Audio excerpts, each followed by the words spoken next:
Maserati go crazy.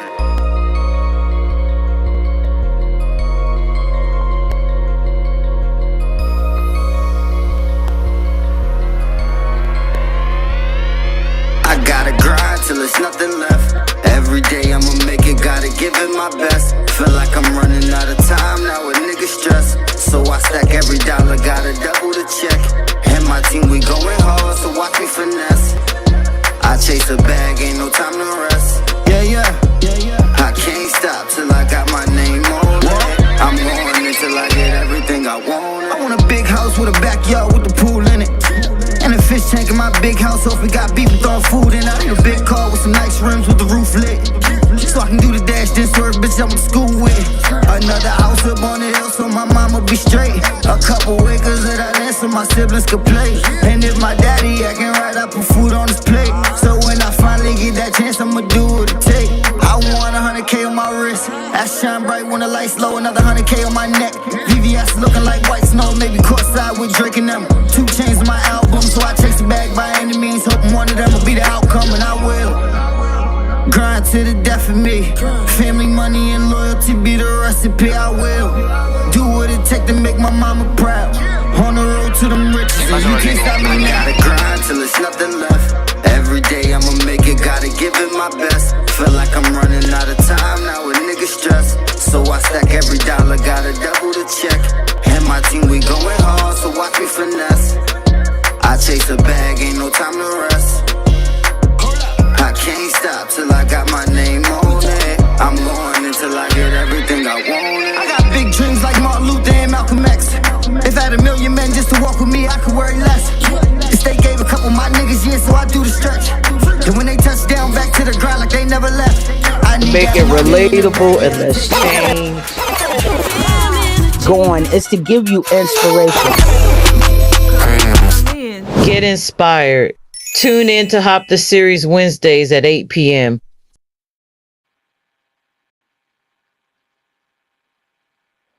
Hello. Welcome to this week's edition of Uphill Battle. Hopefully everybody's had a good week.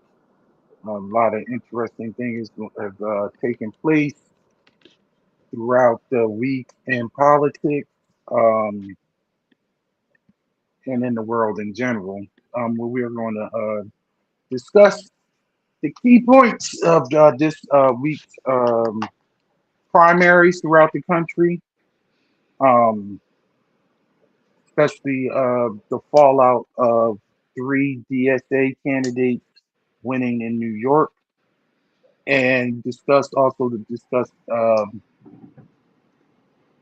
upcoming primaries on Tuesday, which another DSA candidate will be running in Colorado to dethrone to dethrone an incumbent who first took office when the DSA candidate was born the same year they first took office in 1997. Another display on how politics has become generational and out of touch. And when your opponent took office the year that you were born, and that was 30 years ago, how do they actually still have the pulse of the electorate of today? But I digress. How you doing this week, son? Shoot, great. Like you said, there was a lot of fun and exciting stuff going on this year or this week around politics, specifically in New York City. I live in New York City, so it's been really, interesting to get the commentary and actually, I live and work in 2 of the districts that we're going to talk about today. So it's going to be really, really fun to get to it. Well, let's start off right there. Let's start. I mean, everything. I often say, we always say politics are local. You always start with local politics, and then it actually branches off. Another thing that I like to say, and I have said for years, is, and many people identify, New York is a catalyst, but New York is a different world. Yeah. But I think in this situation, New York is going to be the jump off because being the biggest city in the world and the largest economy, this says something. So let's dig into it. Let's dig into these three races. Actually, Yeah. if you want to be technical, it was eight races because a lot of people are leaving the fact that five state representatives also got won their Yeah. primaries that were but were also endorsed by Mayor Madani. So let's get into it. Yeah. Endorsed by Mayor Mamdani, and also along with that, the DSA, the Democratic Socialists, as well. So yeah, like you said, let's get into it. New York City, it's interesting because like you said, it is a catalyst, but it's also its own thing. It's important to look at, um, because New York City is obviously a very Democratic leaning city. All these districts are, if you win the Democratic nomination, you're going to win in the general. Some of these, and I have to look, they're probably not going to have an actual Republican challenger. It'll be interesting to see if No, there's any independent challengers that jump in, but I highly doubt it for many of these races. But it's important to see where the Democratic Party is at, where the voters of the Democratic Party are at. And also with New York City being as diverse as it is, I mean, there's parts of Queens where we're going to talk about it in New York 7th, where Queens is the most diverse county in the country. It's one of the most diverse places in the world. Literally, everyone from every country lives in Queens. So, yeah, let's get into it. I guess we can start. Well, let's start with just laying out the landscape of these elections. So, coming into this, and the three we're mainly going to focus are on um, New York 7, which encompasses parts of Brooklyn and Queens, and that's an open seat because the current representative is Nydia Velasquez, and she decided not to seek re-election, so she weighed in and she endorsed the candidate Antonio Reynosa, who actually is currently the Brooklyn Borough president, and he's also very important. And I'll just touch on it now and then come back to it. He is also a progressive. He is a progressive. He's on the left. Um, I'm sorry. I'm sorry, Dallas. Your camera. You can't see your camera. You blacked out. you Oh can't see me. Hold no, on. Hold on. What about now? no, you still black. You want to step out and come back in? Hold on. Yeah, yeah. Go ahead. I'll do Yeah, that. let's step Hold out on. and come back in. It's just a black box. About what it I'll filibuster for a second, but yeah, Reynoso, who was the Brooklyn Borough still you still blacked out. It's not picking up your camera. It, maybe it's not face fronting. I don't know. Ah, dang. Hold on. Let me see. Let me get this.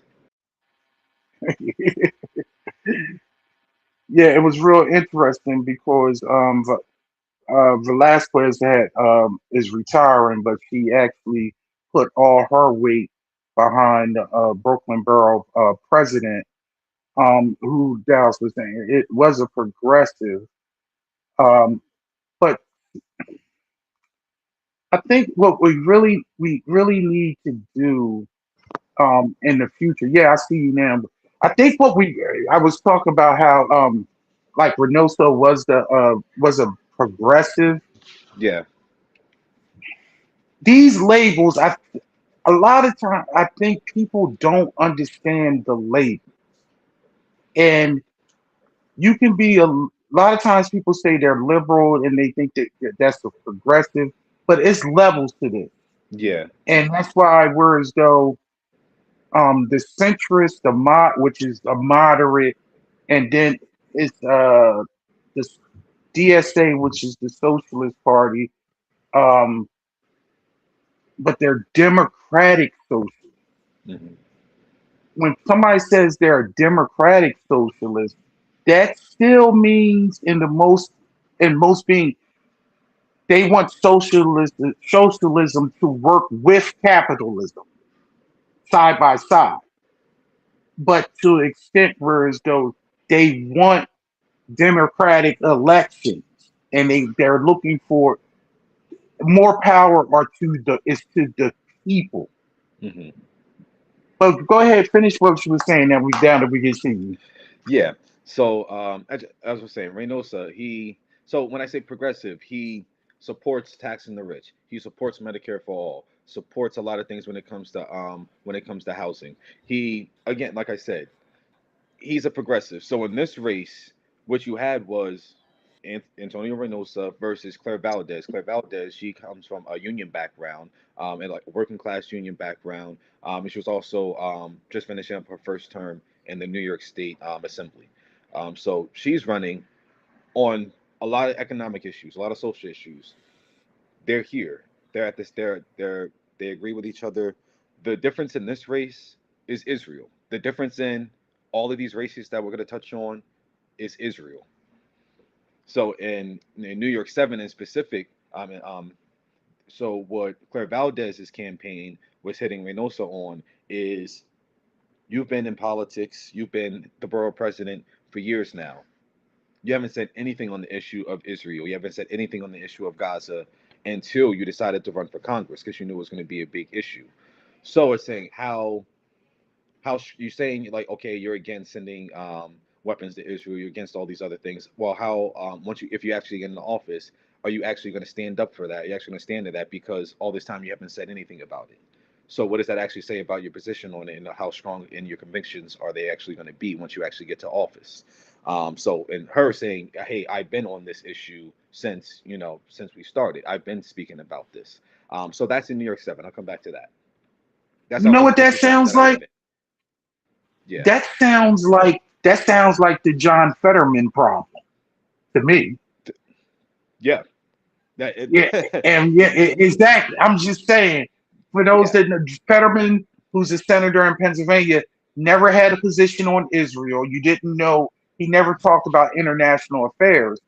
So when it came about, and he basically was a quote unquote progressive, but his voting record and his ties, he has fell to the APAC lobby. And so people are Hmm. thinking they got sold a false bag of goods. But Yeah. go ahead. That's New York Seven. That's your home. That's your home district. Yeah. So that's New York Seven. Um, then you have New York 10. New York 10. This one, there's an incumbent that's running. That's Dan Goldman. He had been. I Strong think this was he incumbent. was. Yeah, I think he was. This was he was running for his third term within Congress. So this would have been his third term that he Hmm. would have been seeking, and he had a challenger, Brad Lander. Brad Lander, very interesting enough, he ran for mayor in this last mayoral election that just passed. He was the former New York City comptroller, and so he was running for mayor. He saw the writing on the wall. His campaign wasn't going to be as successful running behind Mamdani and Andrew Cuomo. So he decided to drop out and endorse Mamdani instantly. And it's very important to highlight this because Mamdani was not going to win the Democratic primary without the endorsement of Brad Lander. There was a lot of energy behind Mamdani, but again, with the ranked choice voting and how that shook up, getting cross endorsing is very, very important. And Brad Lander was basically running third in that race. So for him to come in and say, hey, for my supporters, if you're not ranking me first, rank Mamdani. And if you're not going to rank Mamdani first, rank him second behind me. Again, in the ranked choice voting, first, second, third, all those kind of votes, all those kind of things matter. So Brad Lander coming in, also Brad Lander being Jewish, legitimized Mamdani because a lot of the attacks against Mamdani was that he was an anti-Semite, even though he hadn't said anything that was anti-Semitic. He had only ever been critical of Israel and the Israeli government, And and being Muslim. yeah, and also the fact that he Being is a being Muslim. Muslim. Yes.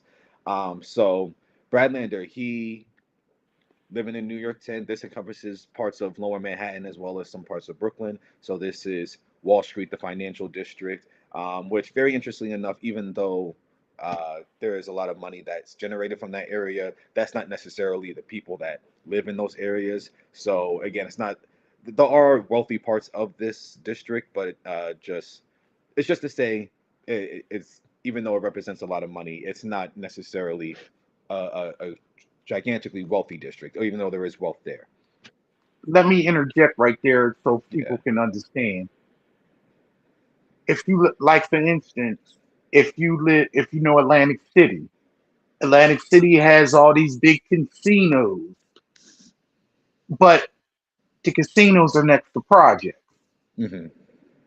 I mean, the, a lot of the just Wall Street district is the same way. Hmm. I'm in Delaware. If you think Delaware is the home of credit cards and banks, the Exclusively. the city district has big banks and big buildings, and then you go 3 blocks over and you have projects, Hmm.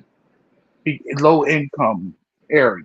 A lot of these places, Wall Street is the same way. They get tax breaks for setting up in a certain area. So Hmm. they promise jobs, they promise reinvention of the area and things like that. So that's why they set up. So people automatically assume because these big companies are placed in these areas that the areas are affluent and they're working class neighborhoods, and Hmm. that New York 10 is no different. And another big thing that I wanted to add on to that, Goldman was a rising star because he actually prosecuted Donald Trump in his first impeachment Hmm. hearing back Yeah. in 2020. That's how he got into office, and basically being a rubber stamp for APAC. Um, Yeah. But we'll get into APAC and ranked choice voting more later, when we go over the DSA platform. And Okay. what now you saved the best for last because this was Oh my wait. favorite one. Yeah, but also to touch on in New York 10 before we really dive into all these races is that it's also the second largest Jewish population in the city, the district with the second largest Jewish population in the city. Again, very important to highlight that these are two Jewish individuals Yes, right next to each other, and the issue that separated the both of them was Israel. It was Israel. Brad Lander also, by the way, he is not a member of the DSA. So, but he he's is on the not. left, but he is not a member of the DSA. He So is not again, a. running against Dan Goldman, some of these issues, again, they are both to the left. I would even say Goldman is also not. He's not necessarily an establishment centrist figure. I wouldn't necessarily lump him in that camp, but he's also not as far left as the other candidates that are running, or even Brad Lander is. But that's also to say Brad Lander isn't as left as the other candidates are as well. He's he's liberal. Yeah. He's liberal, but he is not. He's not part of the DSA. Yes. And these are also labels that we will break down later, because the bottom line is, that what we need to encompass is, no matter how you identify, you should always, especially if you are black Hmm. and and and you are marginalized, you should identify with the candidate's policy. Do not go by whatever label that is being put forth in front of them, because the fact that we only have a two-party system is it gets very convoluted, to where as though people stand for different things, but they, in order to get to the mainstream and to get on um, a large enough platform with the balloting, you have to Hmm. belong to one of the political parties. You have to run in one of the primaries. Hmm. So, but we'll get into that, the whole dismantling of the Democratic Party and how everything is falling apart, and they're running around with their hair on fire because these quote unquote socialists have won some national primaries. Yeah, of And course. that opens up the leeway to my favorite candidate Yeah. in New York 7. In New York 13. And I'm this race, 13. I'm sorry, yeah, 13. and this race, um, so you had an incumbent. This is again not an open seat, so this one there was an incumbent who was running for re-election, and Adriano Espaillat, and he was 5-term incumbent, so he was running for a 6th term. He had been in the House for going on 10 years at this point. Also interesting enough to wanted to point out, he is the first Dominican, um, what was it? The first Dominican born person to serve within the United States Congress. Also, and he has a very interesting story. Also a very uplifting story. If you go look at his background, he came to this country. He was undocumented. He ended up getting his documentation and stuff, and now he ascended to become a he's been in politics for 30 years. He's been in the House for almost 10, but he's been within local politics for about 30 years. He was replacing a political powerhouse who also replaced the political powerhouse. So we're talking about storied legacies of people of men who are representing this district up in New And York he 13. owns the Bronx, basically. Yes. So New He York owns 13, the Bronx. it is all of Upper Manhattan. So this is Columbia, this is Harlem, this is Washington Heights, and it's also parts of the Lower Bronx around like Yankee Stadium and everything. So these are the areas that encompass the district. He had a challenger to his left. She's a public defender. She's a PhD student at some of the CUNY schools. So this is local schools, and she is a political organizer. Her name is Dereliza Avila Chevalier, and she, Beautiful name. Beautiful name. yeah, she very and again, like I said, we'll get into this race. I kind of just want to preview these, but in this race, she was out of all of these 3 races that we're talking about. This was the one that was like, ooh, like we'll have to see. This was the most uphill battle that Yeah. was fought with the DSA, with the candidate, with Zoran, and they end up coming out on top. So just wanted to highlight these for you. One more thing before we really dive into these things. So in all of these races, Zoran Mamdani, Democratic Socialist Mayor of New York City, he came in and endorsed Claire Valdez, Brad Lander, and Dara Lisa. These completely kind of bucked the system for a couple of reasons. So one, and let me start with this one first. It was in the news, and I think I might even touched on it on a show previously before. But Hakeem Jeffries, he's from New York City in Brooklyn. Shio Say, he's a is he New York City Council member. Yes. He had basically was flirting with the idea of running to challenge Hakeem Jeffries. Yes. Zoran Mamdani, again, the newly at this point he's coming off of, I think it was just a primary win. Decided said no, we shouldn't have someone primary Hakeem Jeffries. The way that the DSA works is it's a democratic system.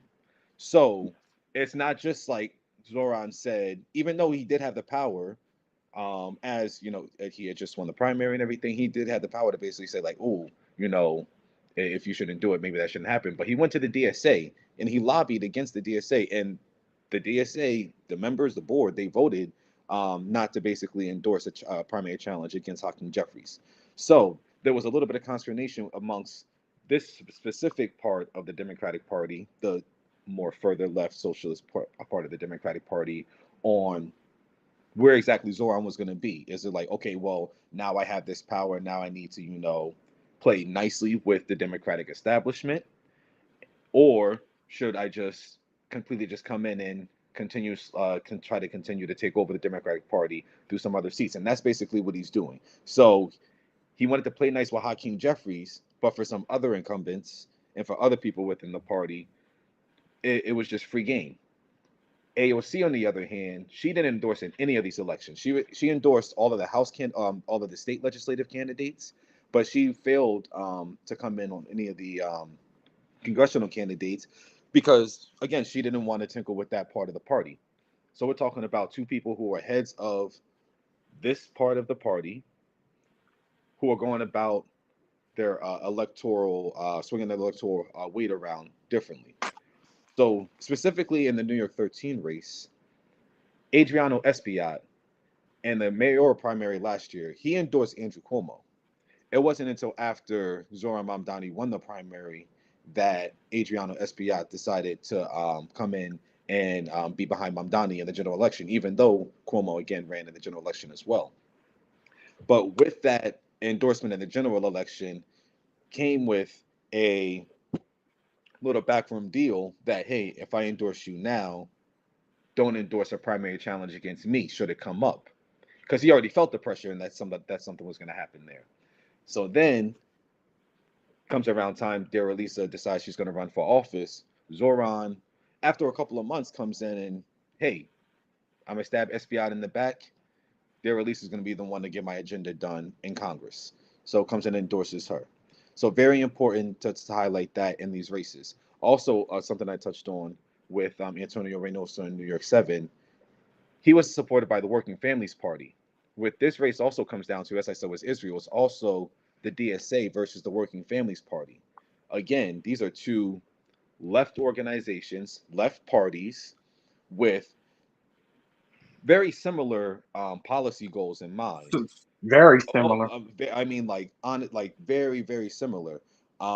So for I some of these support a races to lot of shake, working families candidates. I exactly, actually, yeah, yes, yeah. yeah, I do. So it's very interesting to see just how much these race or just how these races end up shaking out. So just to get into it, so we can start right here in New York 7. Again, this is the district where I live. Claire Valdez, she beat Antonio Reynosa by over 20 points. It wasn't close at all. And again, he is coming off of an endorsement by the current sitting congresswoman. He is the current borough president for many parts of this district that the neighborhoods that encompass this district, and he lost to someone who was, again, only a she was this is a first term within the state house. So she is new to politics, and she completely just washed him out of the water. Again, it wasn't even close, and what that comes down to again was just this issue of Israel. And it's very interesting to see how much that played a part in all of these elections, because again, that shows you where the Democratic Party is, where the base of the Democratic Party is, and where they're standing specifically on this issue of Israel, our involvement with Israel, our support of Israel, and then as well as talking about affordability, talking about things when it comes to housing, education, when it comes to transportation, when it comes to medical care and health care, all these kind of things. It just highlighted a very it's very as I said, and I'll hand it over to you before we get into some of these other races. But it's just very exciting to see where the base of the Democratic Party is, and it's also disheartening to see how much the establishment is upset with it, and how they're blaming everyone other than themselves for this hunger from the Democratic voters.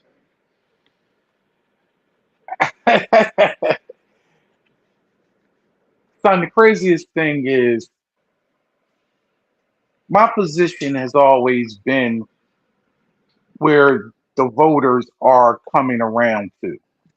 And I think a lot of it has to do with the simple fact that people are getting more educated on the actual occupation of Israel Hmm. and the amount that Israel actually has a stronghold into American politics. People know who APEC are now. People know that billions of dollars from many states, many red and blue states, they own Israeli bonds. The country is propped up by America and propped up by the taxpayers of America.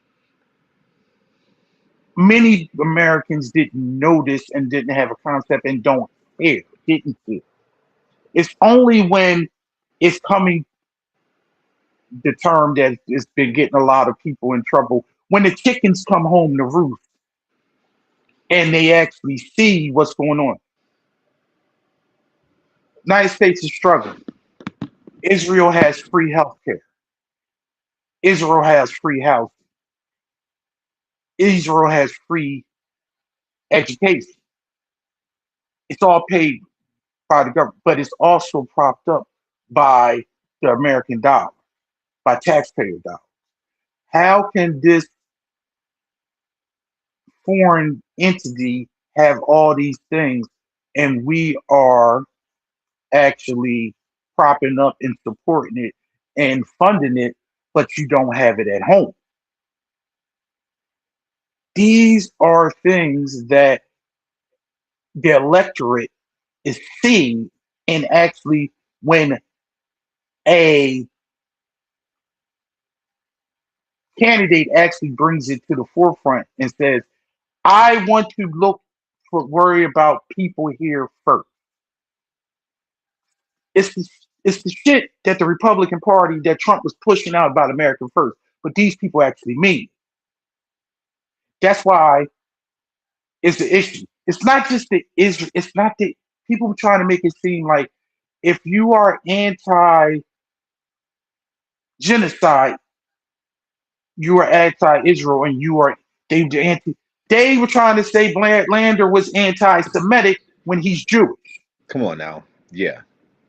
Let me explain something to you, and I'm going to say it. Can you, these Zionists and these people think if you actually talk out about the state of it, it's not the people, it's the government. Mm-hmm.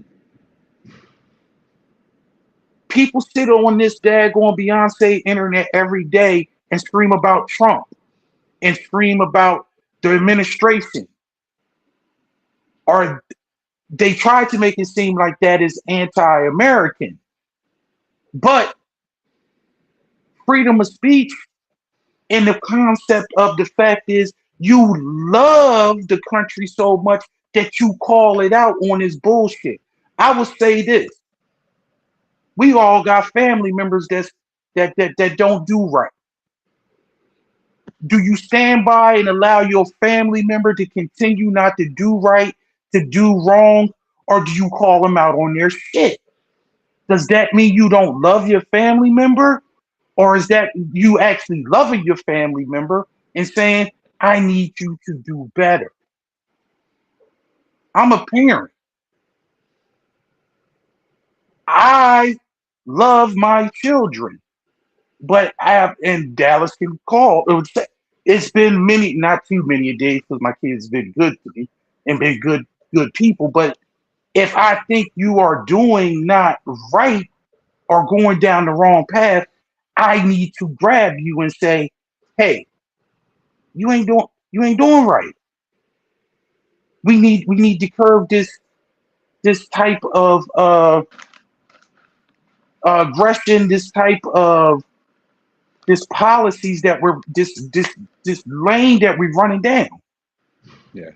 Establishment candidates want the status quo because they want to keep on getting their money, they want to keep on getting their endorsements, and they live in a United States that doesn't exist anymore. Mm-hmm.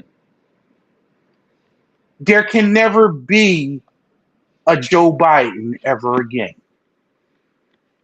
There cannot be, and the craziest thing at the end of Joe Biden's reign, he was more progressive than Barack Obama.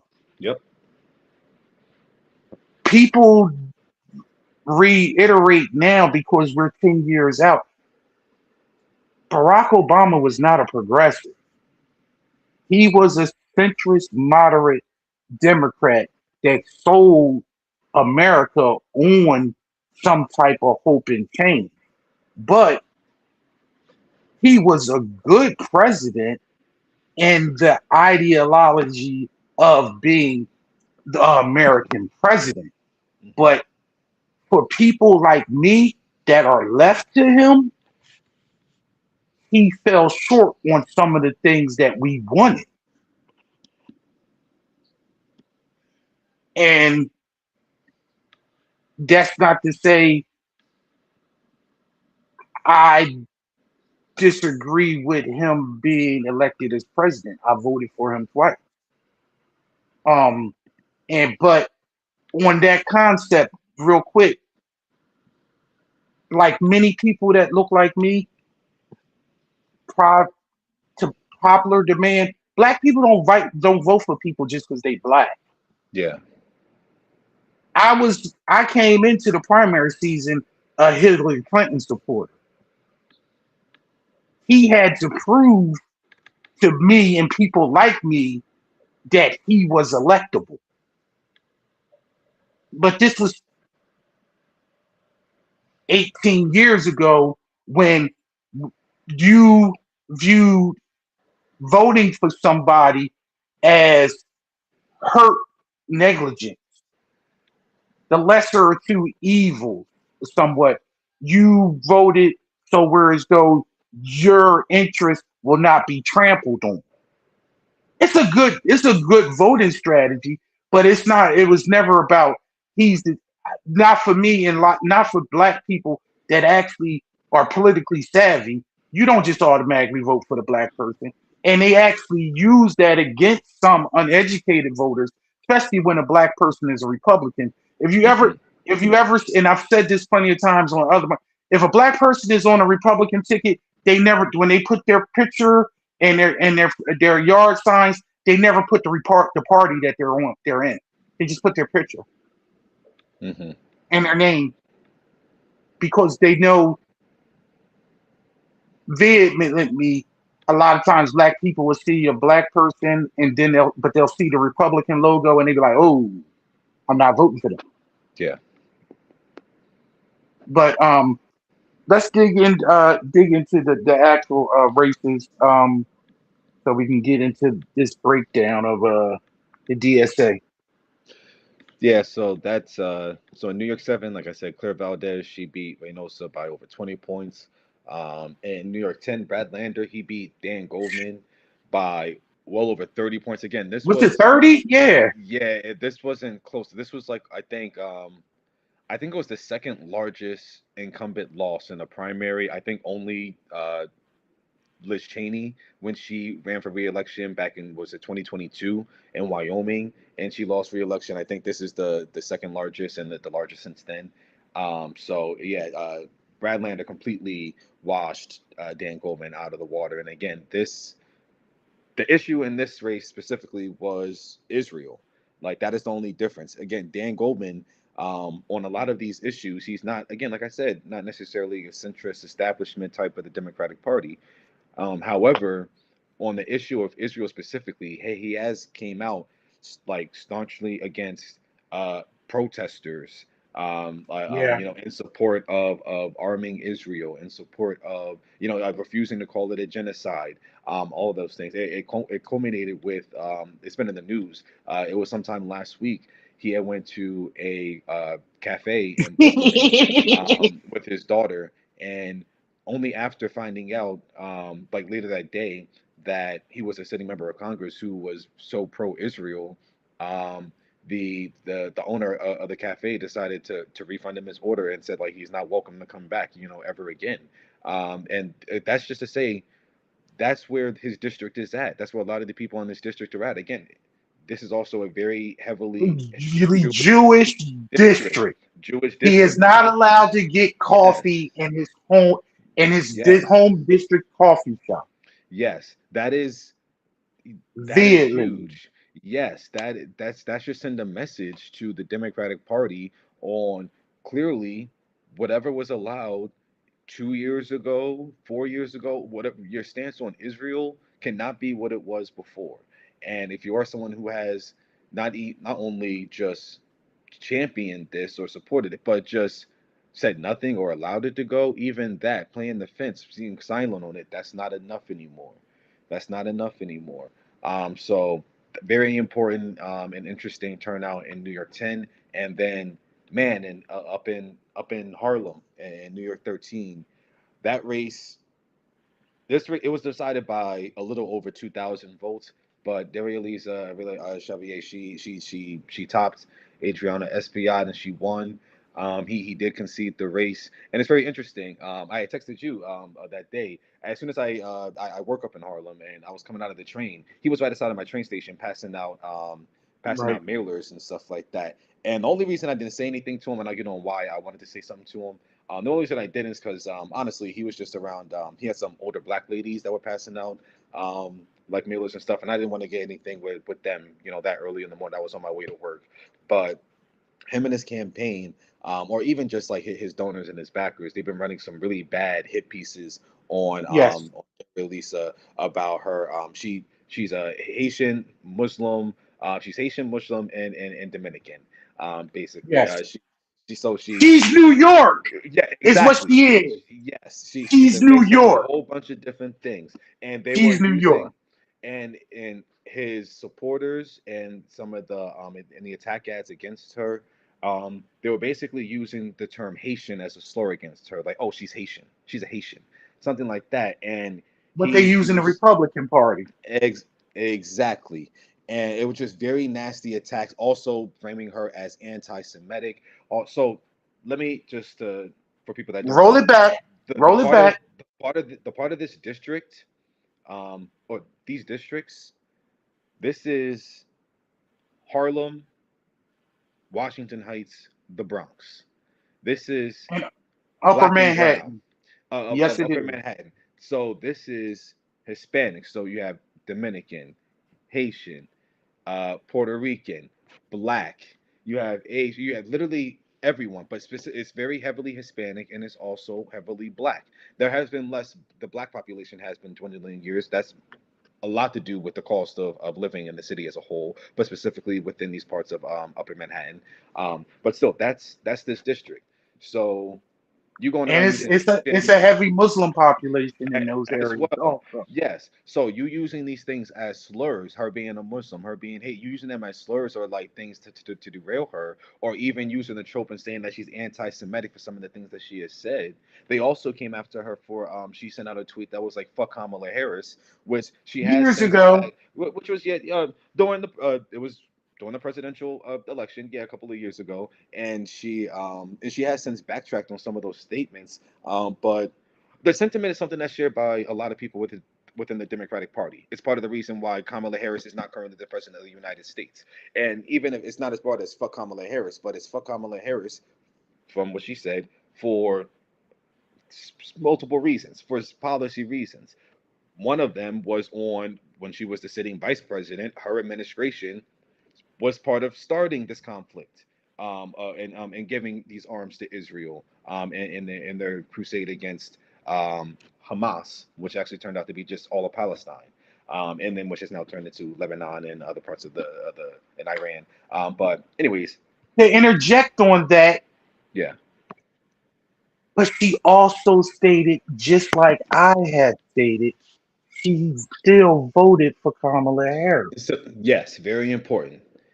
This Yes. is the issue that many people don't actually see. There's infighting in the party. The reason why it's infighting is to lend a voice and try to move candidates to a particular policy. Many times, at the end of the day, when it comes to going to the ballot box, you disagree with one, two, three, maybe one or two things, but you still course correct and you pull the lever for that particular candidate. Everybody is not a one issue voter, Mhm. but what is coming to the forefront now is this issue of Israel has snowballed into the effect where as though now you can see how Israel is causing all these repercussions at home, and it's causing repercussions. Many people that are not like you and I, and many people that may be sitting here watching us, don't give a shit what's going on in some little stretch of land in the Middle East, and how does it affect me? Because that's the capitalism in you. Mhm. You only worry about what's going on in your home, in your situation.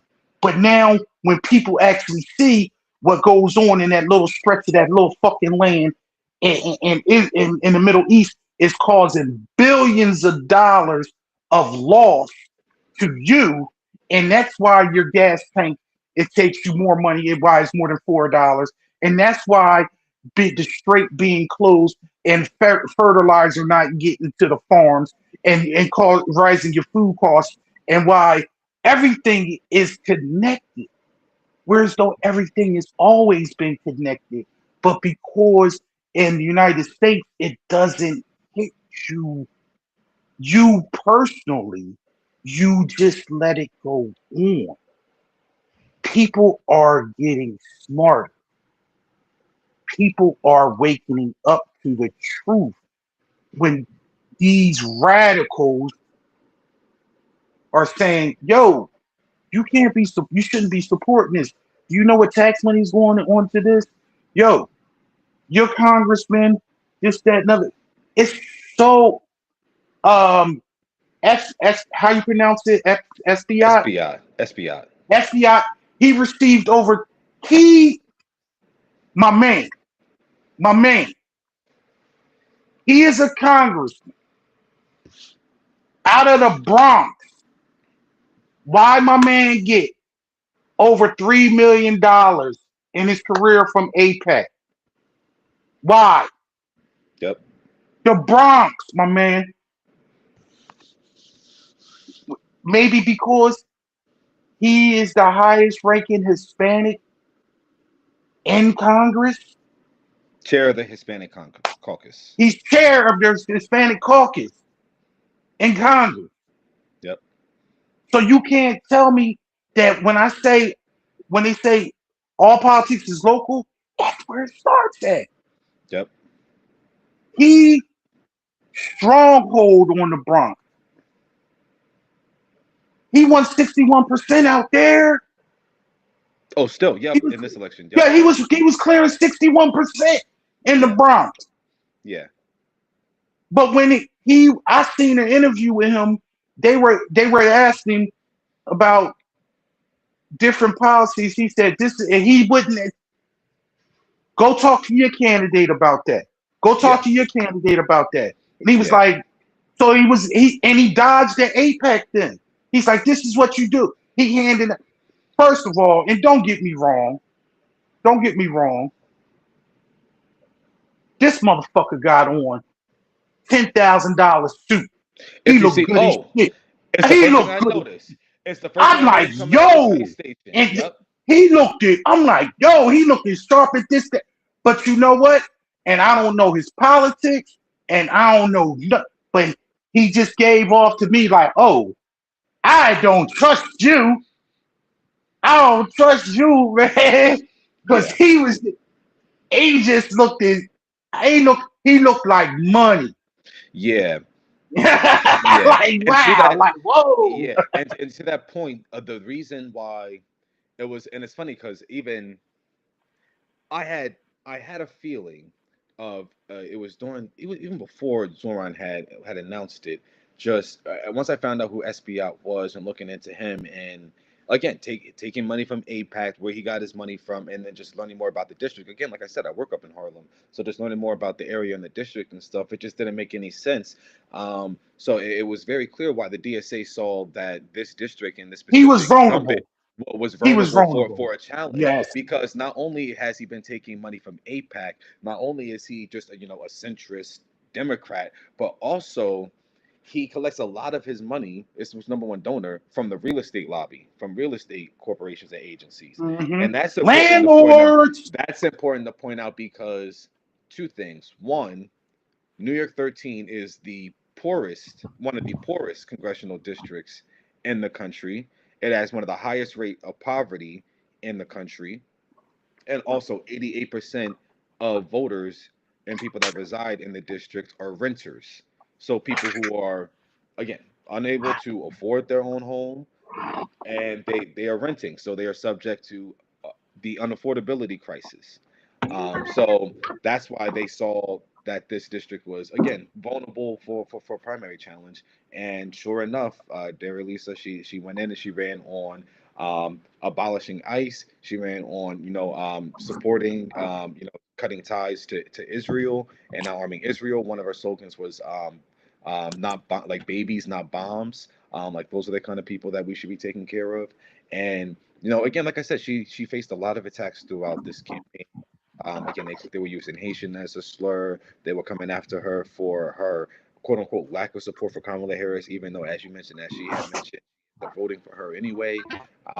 And again, they really came after her for being anti-Semitic. But again, it's how does it look? You're Hispanic calling somebody else who is Afro-Hispanic, you're calling them anti-Semitic on an issue that like On what? Because she's saying we shouldn't be arming the people who are, perpetuating this genocide, perpetuating this violence on these people, and she hasn't said anything anti-Semitic. And that's the biggest problem with a lot of these things. The attacks that you were able to say coming out of October 7th from a couple of years ago, maybe even all the way up to like a year ago, where you can just dismiss some of these people as, oh, say anti-Semitic. That doesn't work anymore because people are waking up to what's actually going on. And it's actually funny. Something that Joe Scarborough over on Morning Joe had said the other day, and again, he's not a progressive. He's a former Republican, so he's definitely not a progressive. But he represents You know what? the Democratic Party. You know what? Go ahead. I would give Joe. You are correct, but I tend to think. He is common sense. He's a common. He is an old Republican, whereas though he was the Republican that you could actually sit down And have a and talk conversation to with. Yeah. and negotiate. Y'all could have differences, but it would be on policy. He was a Republican that it wasn't. He didn't use the troops, and he's from Alabama, Yeah. but he and he's more progressive than some establishment Dems that I know of. To be honest, Okay, you can say and that. for, Yeah. only he's been on MS. It's one Yeah. reason he's been able to stay on MSNBC for 20 years. He and in many cases he is more left in his own wife on certain things that I see. I have. Yeah. I have seen that as well. But And I say she's that. supposedly the Yeah. Democrat.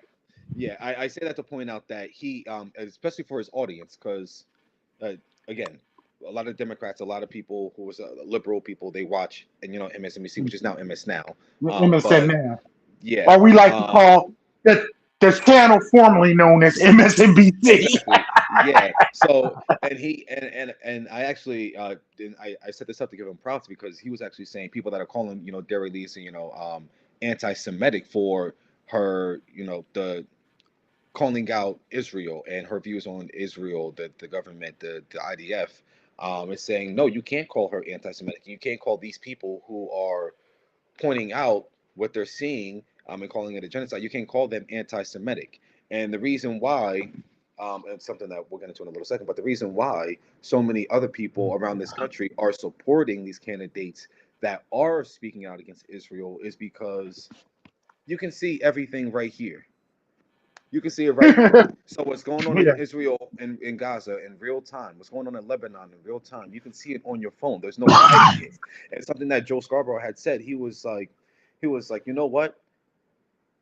He basically said, I was a supporter of Israel, and I was against, and I was for, some of their attacks on, against Palestinians and everything, because he said, I was growing up and I saw what happened, in the Olympic attacks against, the Israeli athletes, and I saw, what happened to them. So ever since then, I was pro-Israel and I was anti-Palestinian. He was like, that's because that's what I saw, and then all I ever heard was basically pro-Israel, pro-Israel, pro-Israel. Now that young people, everyone has access to see what's going on, just like he did at that moment. Now that you're seeing real time, babies getting blown up, homes being destroyed, the entire cities, entire towns, the entire civilization being leveled. Now that everyone has access to see that, that's changing their psyches. That's changing people's opinions. That's changing support for Israel. That's changing support for candidates who support Israel, who are again silent on the issue of Israel. And it's going to be a very major and important. This is a major important inflection point for the Democratic Party. Because what do you I do? like APAC that. is so just to set this one thing up. Go ahead. APAC, they give money to Democrats, as we had mentioned. SBI got money from APAC, and APAC isn't just APAC. They also give money to other other Both PACs, sides. so as to say, hey, we're not, this necessarily isn't coming from APAC, even though it is funneled through APAC. They disguise. But They make up other packs and disguise yeah, and make up other names to hot yeah, because now APAC is hot. So they're setting up shelter packs and they're actually funding these shelter packs. Yeah. So it's not actually their name because people are now just anti any candidate that have that moniker on them. Yep. Yep. And when it comes to the fact, the astonishing thing is they're owned. These candidates are owned. Yep. When former President Barack Obama was doing an interview, someone asked about what about APEC?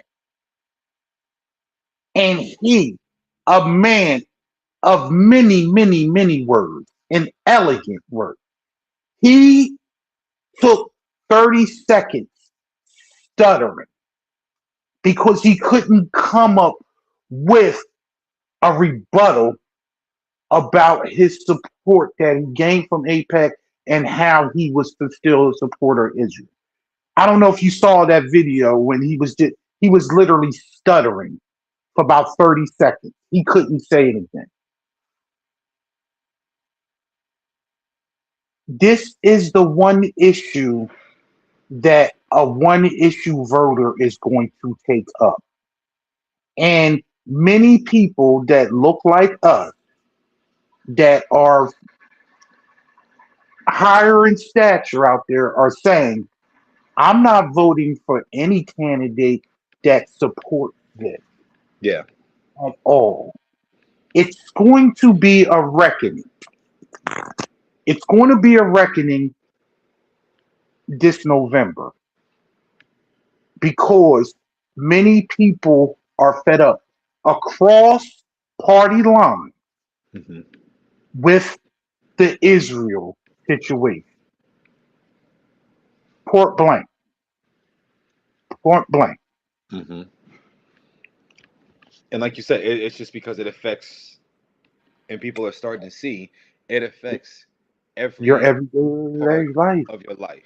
Exactly. From your what gas. Eventually, it's going to get to groceries. It's already getting to air Yeah, travel. Like we yeah. said, Spirit Airlines. The main reason that Spirit Airlines closed down is not because what the government is trying to sell you. It's not because the Biden administration didn't want the merger with JetBlue to go through a couple of years ago. No, it is because they could not keep up with fuel costs. That is the sole reason why Spirit Airlines is no And longer that in is business. why the CEO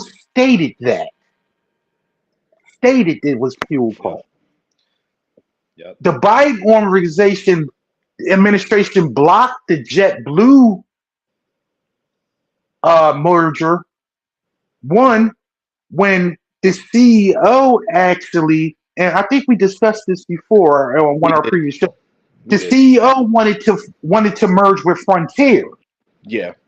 It was a better deal with JetBlue, but if they merged with JetBlue, then the the cheaper consumer, the basic economy flight would have went away, Yep. and he urged to go that way. And it would have The been legal. reason why, right, and it would have been illegal. Yeah.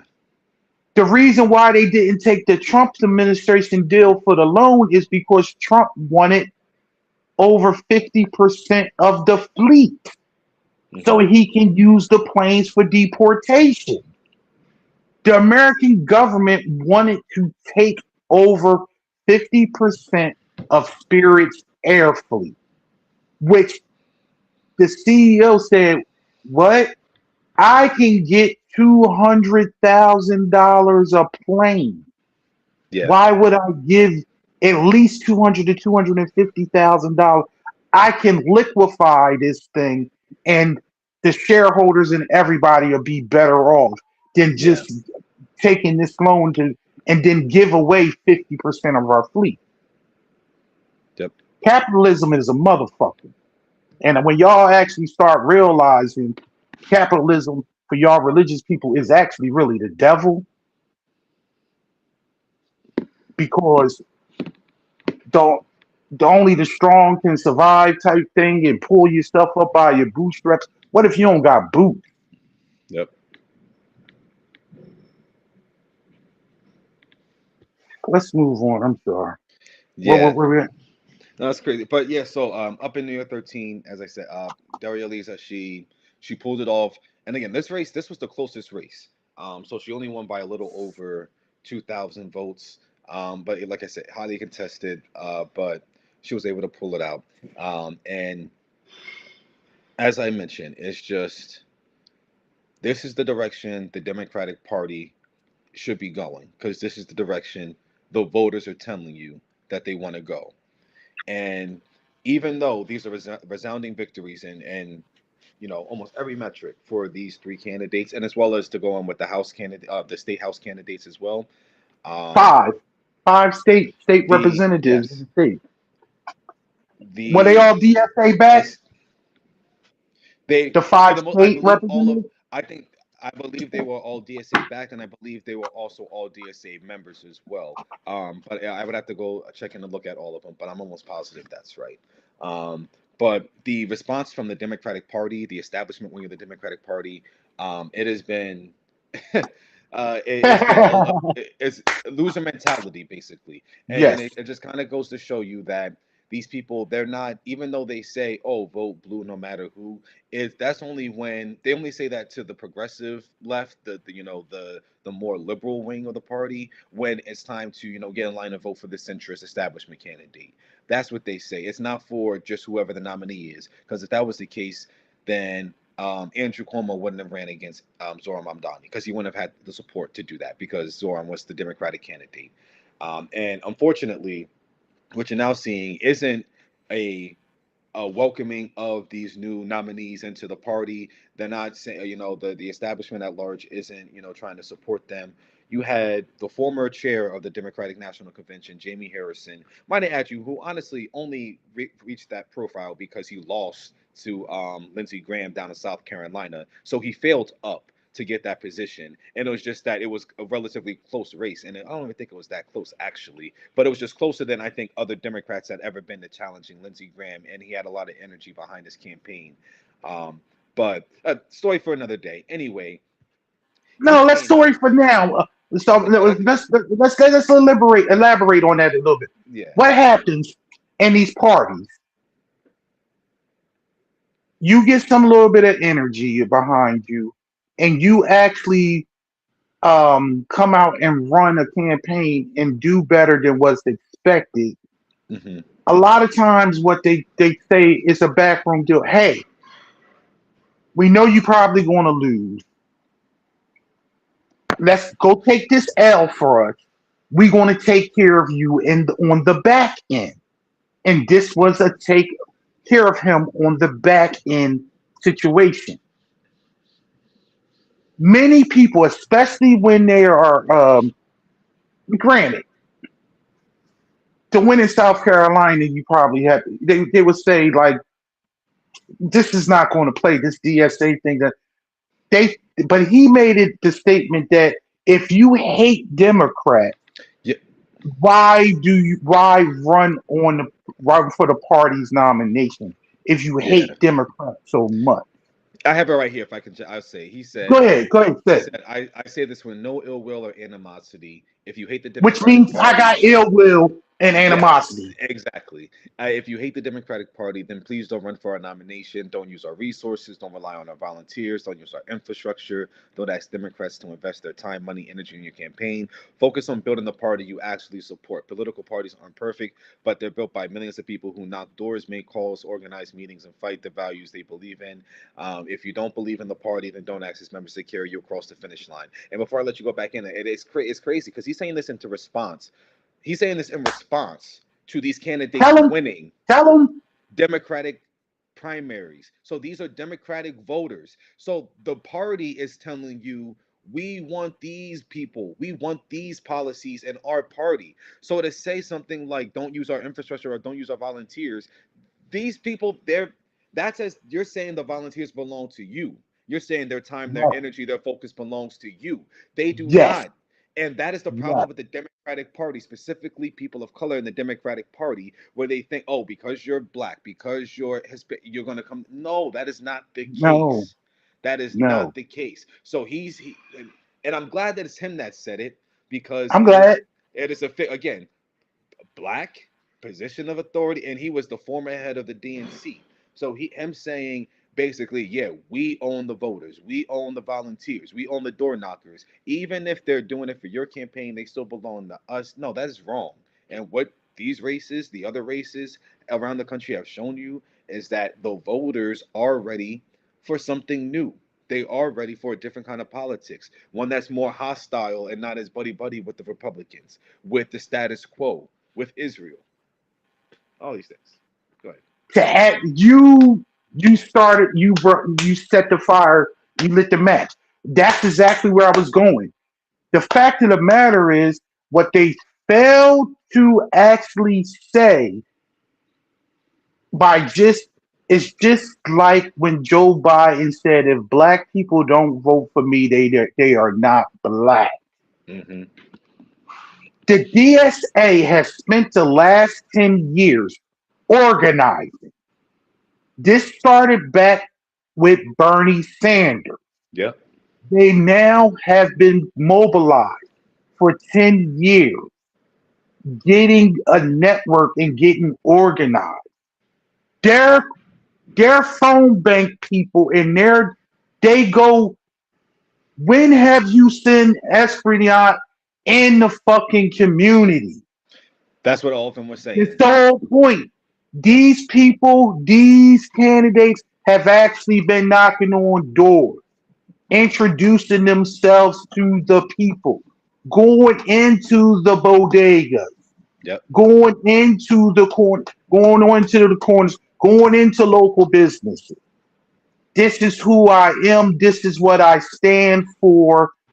And guess what? They want to hang this moniker because when you say socialist, people think the bottom line is this. Hold on. For anybody that identifies or is affiliated or believes that you are a Democrat, if you're a registered Democrat or whatever,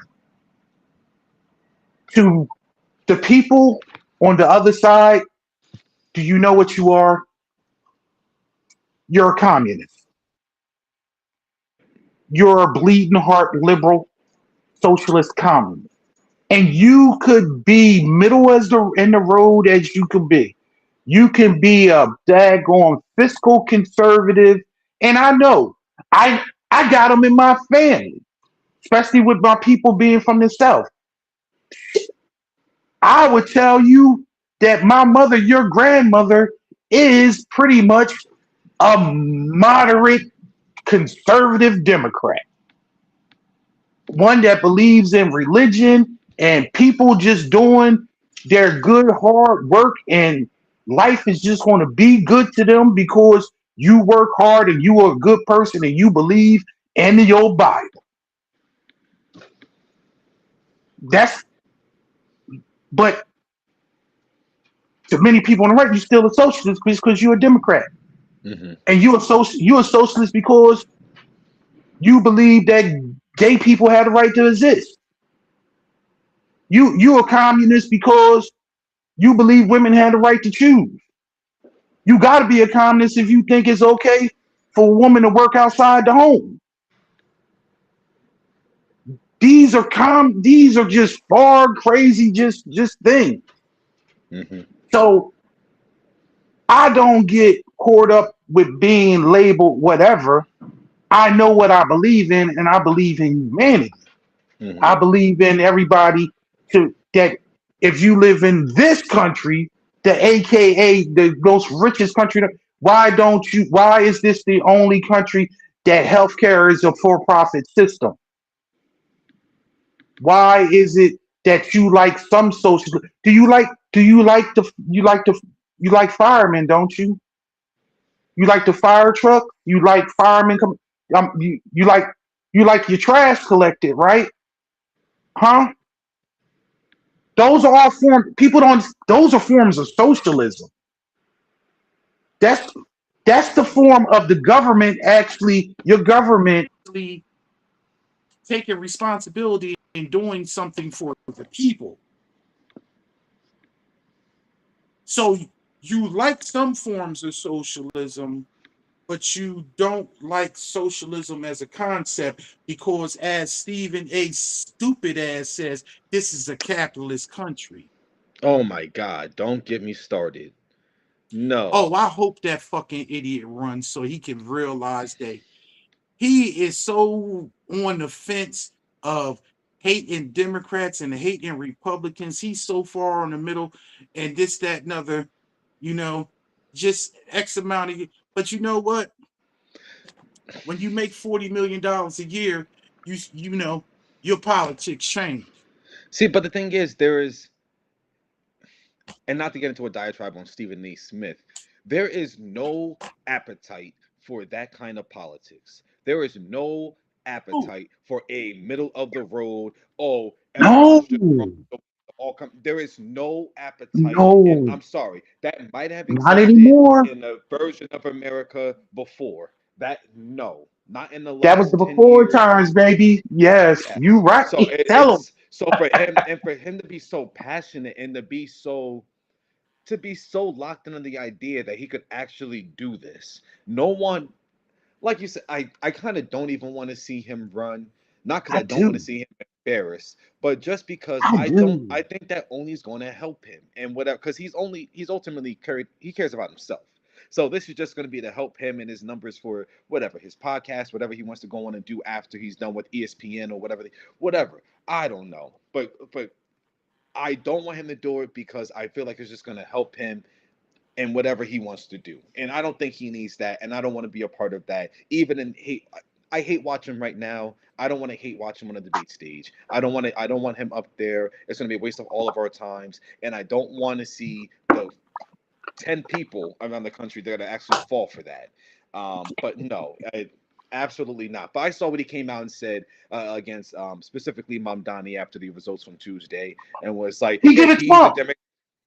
he said if he's the Democratic Party, then you're going to lose. If these are the kind of people that are going to be running the Democratic Party, if it's going to fall to socialism, if it's going to do that, then we're not just blow the party up. It's not going to work. They're going to lose elections and everything. He was like, I'm Cause a we capitalist. We're about this capitalists. Yeah, society. We about dollars and cents. And yeah, I'm a coon. I'm going to step. Cause when you know what y'all want to talk about black people, I can do it better. yeah. He's not even good at what he do. No. That that shit he pushed is for low IQ fucking sports fans.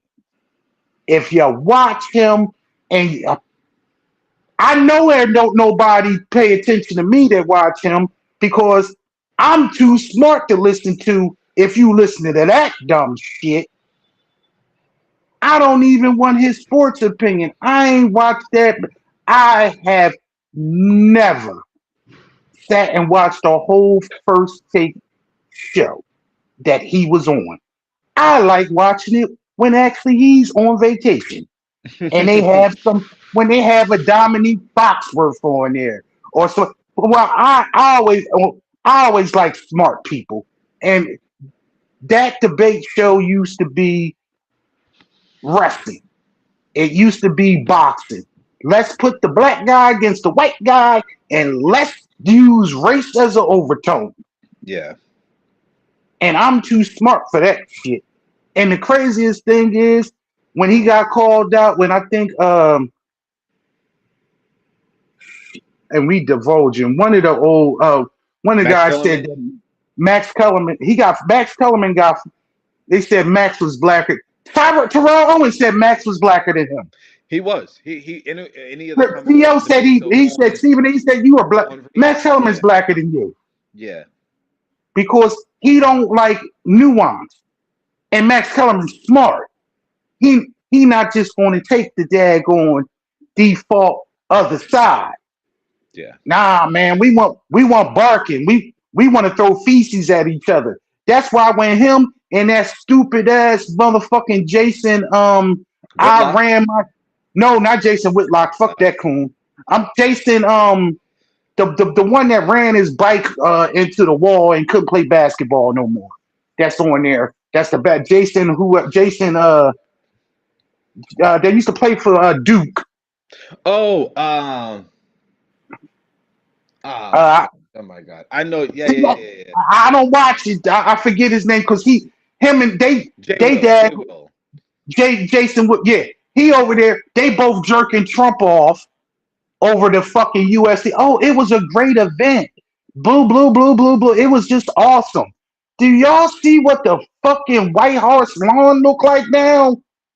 Idiocracy. It got the, like it's a cage on the what? It's y'all. This is what happened when y'all let trailer truck trash in charge. They was on Ex- Obama for converting that the tennis court into a basketball court, Basketball court, and how because that that's has that was neat. Yeah, yeah, because but but blowing up half the building and then throwing a daggone UFC cage on the front of the daggone Nature's Capital lawn. Oh, that's fine. Goddamn trailer park people. yeah. Y'all don't have no goddamn oomph, no daggone pizzazz. Nope. Which is why they're and it's funny. I'm going to DC next weekend for the for the 4th of July. Just and it's Not America's my holiday. 250th. Yeah, but it's America's 250th, so they're doing a lot of stuff, and it's becoming a mess because they're making it. If it was a celebration of America, as in a celebration of the people, all the stuff that we have going on, our places, our landmarks, our food, our culture, whatever the case is, okay. What he's making this is a celebration of himself. I don't know Yeah. if you've seen it, and that's why a lot of people Well, America are coming 250 up. and Freedom 250 was two different things. They were, but they're part of the same, but all part of the same thing. And also, America 250 that happened on his birthday. That was Flag Day, which they're now trying to make which they are trying to make like a now like an actual like holidays, like a bank holiday and everything. It coincides with his birthday. So between that, he made that about himself. He made the RNC, even going back, the RNC when he ran against Joe Biden, that was at the White House. If you recall, it was at the Yeah. White House. He had that there as well. He's putting himself in passports. There's 250th anniversary editions of passports. So if you try to go get yourself a passport right now, you're gonna open it up, and it's over. If you look at it, he's over the Constitution. So his I've seen body it. blocking the words of the Constitution. Isn't that crazy? And so it's It's just so crazy. Like you dumb. said, yeah, This is how dumb he is. And this is how dumb the people is that follow him. That passport on it says welcome and be good. Idiot. The only fucking people that can get an American passport is what? American citizens. Who are you welcoming? literally stupid people. This is what happens Idiots. when you allow people to marry their relatives and then they get the right to vote. So let's continue to keep on outlawing people for ancestral marriage across the country, please. So we don't end up in this situation again. Because I'm about to really be pro literacy test. Yeah.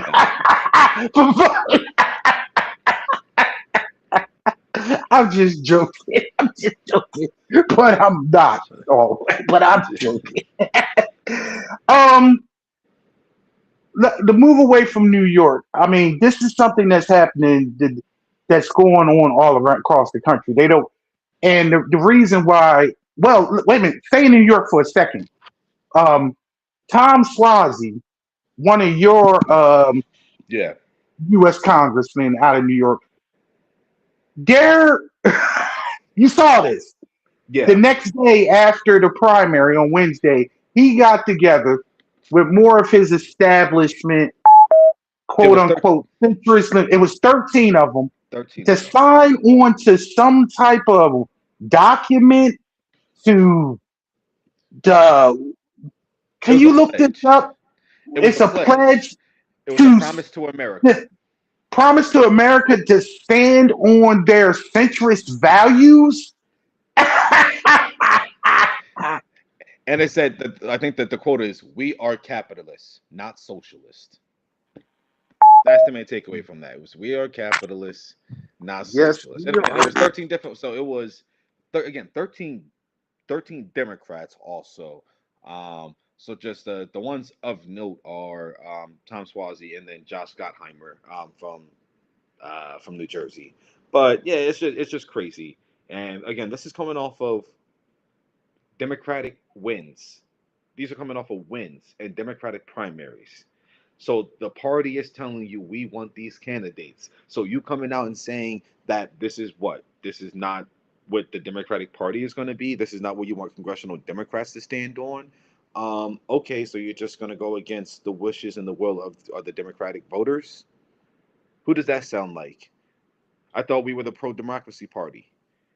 I thought you guys were in favor again of democracy and of people being able to vote and have a voice. They think they actually own. These are the people that won't admit that they lost the 2024 president election because they reached out to constituents that weren't going to vote for them. They are still lost in the fact. I understand if you reach out to an independents because there are independent voters out there. And but to reach out and hold your hand with Liz Cheney and try to cipher Mm-mm. off some Republican votes instead of allowing your voting base that are a little farther to the left of you to have a say in the platform, to actually allow a Palestinian to speak at your national convention. Hmm. You are bought and paid for by corporations. One of the first things that Hakeem Jeffries did last year after Trump took office was go to Silicon Valley and go to the the tech corporation leaders and say that they still had a home in the Democratic Party, that they will still back legislation for them. I will say it now, I will say it again, and I will always say it. They are two heads of the same coin. Corporate Dems and Republic, there is no difference in the way that they govern except for socially. Economically, they will fuck you.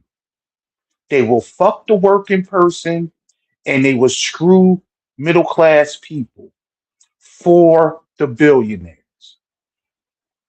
Will they push will they push against LGBT rights and minorities and this? No. But I'm gonna tell you this one thing: they won't actually full heartedly protect those rights either. It happened here in Delaware with SB 100 that just got pushed down, and just last week or this week is the end of the session. Delaware put up a bill to actually make same-sex and interracial marriage part of their constitution. So no matter what, so to be fortified for life. And you may say, "What's the big deal?" or this, that, and other. But Delaware is a Democratic uh, state, so you don't have to worry about those rights being taken away. That's how they swing. It came down to a two-third. Of course, it goes to the Constitution. It had to be a two-thirds majority. They Democrats have a two-thirds majority, and it passed the Senate, and in the House, it fell by two votes because two Democrats voted against it. One of the Democrats voted against it because, and this is what they do. This is a Republican tactic, and I don't know if you know about this one, son. They'll equate same-sex marriage as any marriage.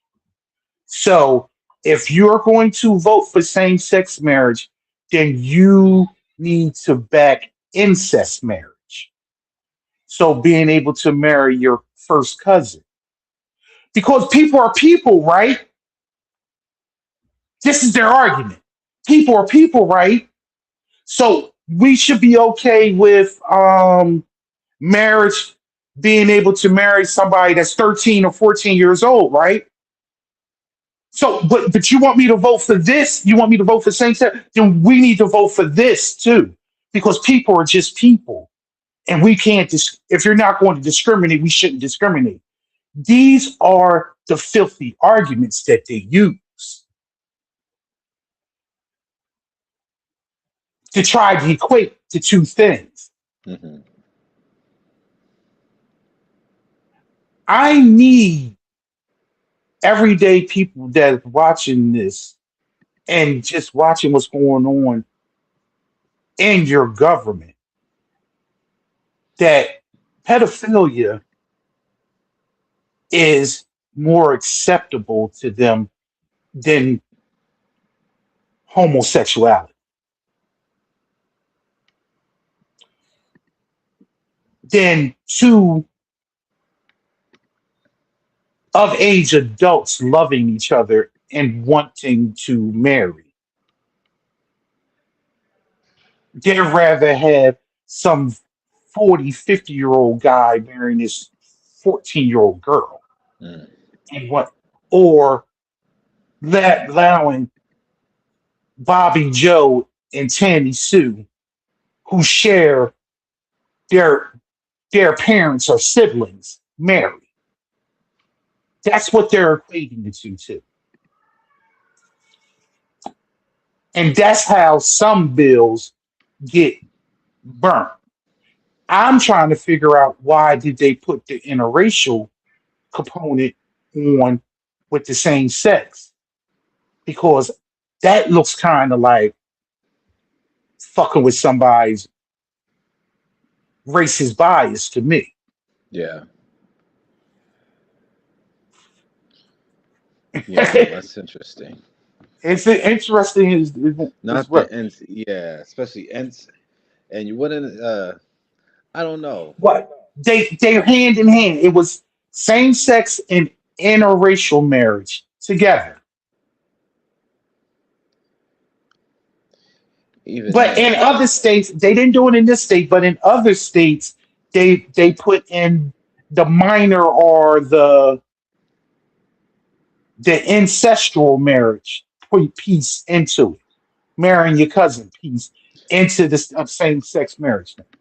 that part is absolutely ridiculous. And I was gonna say you wouldn't expect a place like Delaware, but you shouldn't expect anywhere to go to go down for something like that. But Yeah, but you know, it's a lot of pockets here. yeah, yeah, no, for It's a sure, lot. In this for small sure. state, it's a lot of pockets. Yeah, for sure. But I mean, but to the broader point, like you were saying, it's mostly like just We lived in it. We lived in a yeah, Republican town. And we didn't really we lived in a Republican town. I'm sure a lot We of lived in a racist as shit town. We did. for sure. They just you grew up in the age when it wasn't overt. But soon as Trump came to prominence and So you was about to graduate high school and Trump came to prominence and you seen all them fucking Trump and Confederate flags all around town yeah, popped up because the trailer park had image. Yeah, buddy. I just don't gotta let them not come into my. You just knew you couldn't go into the Irish pub. You just knew you couldn't go in the Bridgeway Diner. We knew it. But now he was like, nah, we can put the signs out and let y'all know we don't want you. Yeah, And they did. yeah, man. For the time. I'm sorry. Wait a minute, but let's move on. Let's move because we want to bring this to a close in the next half hour. I'm sorry. Maryland Hmm. was very interesting in their primaries. Um, and this is one of for one that I was disappointed. I was disappointed in Maryland in a couple ways. One, they actually reelected State Senator Bill Fitzgerald, who was the state Senate president. And he decided on his own, not listening to his caucus, not listening to the winds of what the people were saying. He did not bring up redistricting and for a vote in Maryland, whereas though Maryland could actually picked up another See? one or two congressional seats. His caucus wanted to vote on it. The people wanted to vote on it. He didn't bring it up, and he was challenged. This is what upset me. He's been a senator since 2010. He has run unopposed in a primary. This is the first time he ran in a primary. Many years he ran because he is represents Baltimore City. Hmm. Many times Republicans don't even run against him. He's he hasn't been able had to campaign or anything. Similar to the old state senator that we had in Smyrna, remember? Yeah. Before we had the present one, we had the lady, he ran Bill Like, something. I'm Bill blanking something. on. Yeah. I'm blanking on his last name, but he had been a state senator since like 1984 and ran unopposed for like Mhm. 20 for like 30 years. He ran unopposed. So he just kept on getting the job. But Fitzgerald, it was a close race. I think he won by like 3 points. And then he made it known that he was going to do better because it was a close call and that the constituents had spoke. And he got a lot of pushback. So he's going to do better to represent the district. We'll see. Hmm. But this is the point where I was saying, whereas though when you don't always have to win. Progressive socialist people left of center of these establishments, they have this is healthy. This is why you have primaries. So the incumbent has to prove to the constituents again that they are worthy to represent them. You cannot allow these people to get a free pass and to go back into office. Hmm. This is the first time ever when you look across and this is the Democratic Party shortfall over the last 30 years, whereas though they have conceded state legislatures Hmm. throughout the country. In Minnesota, Arizona, South Carolina, North Carolina, South Carolina, Virginia, and Georgia. Those 7 states, they are running candidates on the Democratic ticket for every statewide office. And they have never done that before. You have to run people, even if they lose. You keep running because it makes their opponents have to talk to their constituents and go out and try to win votes Yep. and talk about issues. You cannot allow someone to run unopposed. Never. Deep thing we're going to spend the last 20 minutes on.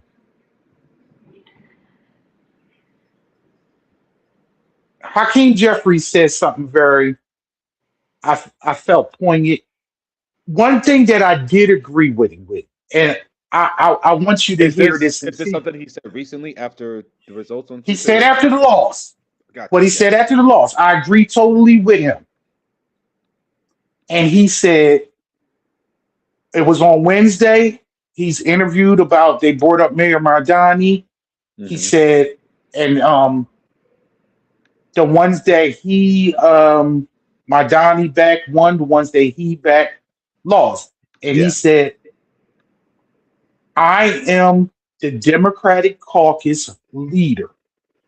I have to support my caucus. Mhm. So, of course, I am going to support the incumbents that are in office presently because they are part of my caucus. Yeah. I already spoke to Mayor Mondani. We agreed to disagree on the candidates. Mhm. I am doing what I am supposed to do in supporting my caucus. And ultimately, I actually have to agree with him on that. I was like, I couldn't be like, you know what? Well, so and so is crappy. You should just, but they are part of it. They have voted him. These people voted him leader. Yeah. So he needed to back them.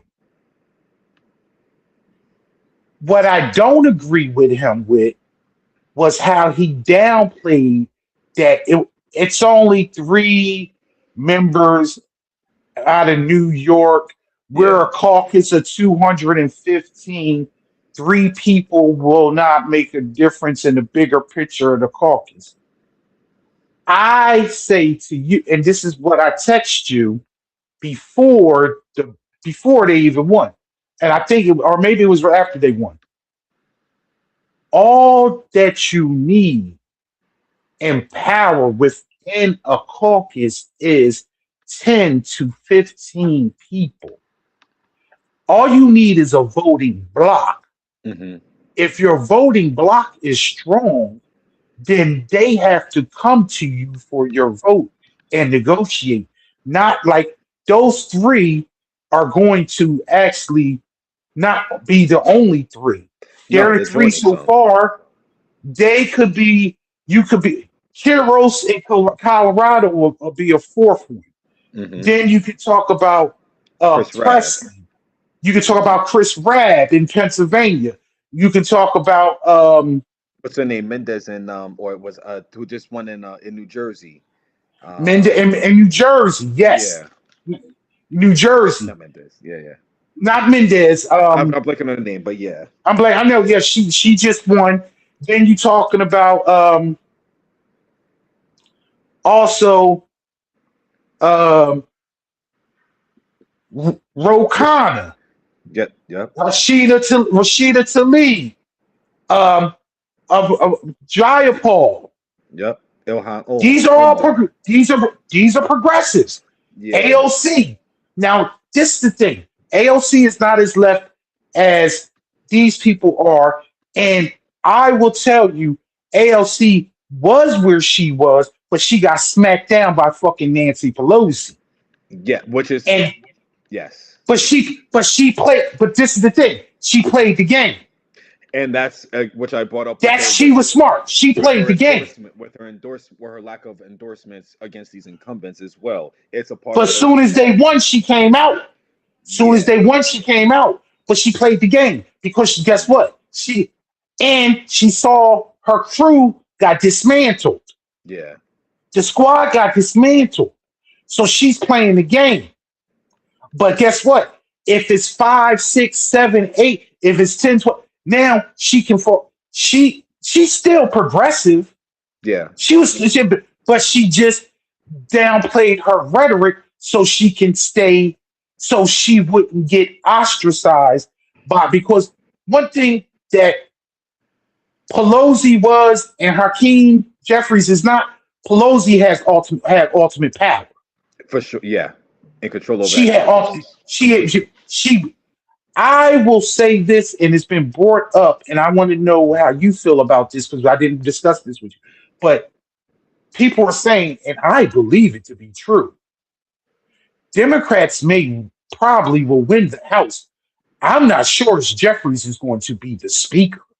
And I'm blanking on which race it was, but it was Chris Rabb got asked this question. Actually, that's what it was. He got asked the question after he won his primary, and it was like whether or not he would support Hakeem Jeffries to be speaker.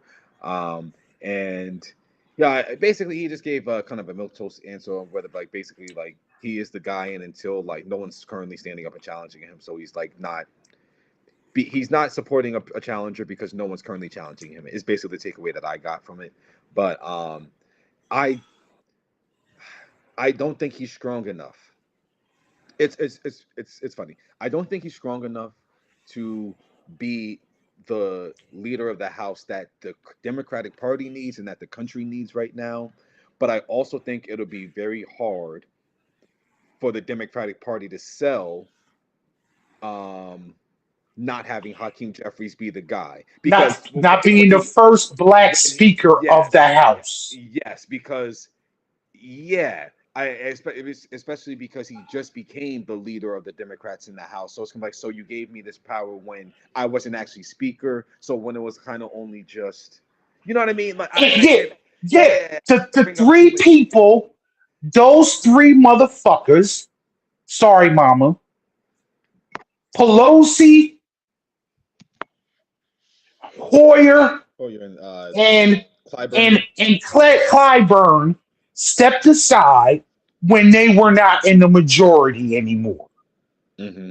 And then they propped up younger, blacker, and browner people to be the leaders, while they still sat on the sidelines getting their money, doing their trades, and still being in whatever. Yeah. Because they should have been going. They should have been going 6 years ago. Mm-hmm. All of them are over 84 years old. All of them. I will say this. I'm okay with him being the speaker. And it's for selfish reasons. I do want a black man to be Speaker of the House. But I also believe, I'm going to go back to Kamala Harris. I believe Hakeem Jeffries is an opportunist. Yeah. If his caucus pushes a certain way and it gets to the point it's getting to the point with Mike Johnson, where it's revolt and stuff, to keep his job, he not going to capitulate to Donald Trump because he's not of the same party. He's going to capitulate to his caucus and the voters. Mm-hmm. Because let me play a side game with you right quick and see if this is. Why do you think? I think it was strategic and I think it was smart. Why do you think Mayor Mardani didn't run a primary challenge to Hakeem Jeffries? Because Hakeem Jeffries is weak. Why didn't he do it? I think the main reason is that Hakeem Jeffries is a close ally of the governor Kathy Hochul, and he needs Kathy Hochul's. Um, he basically he needs the state to help fund a lot of his initiatives and his policies. Yes. Yeah. Also, yo, Hakeem, I tell you, we're gonna be on the wrong side of this thing. I'm not gonna come after you.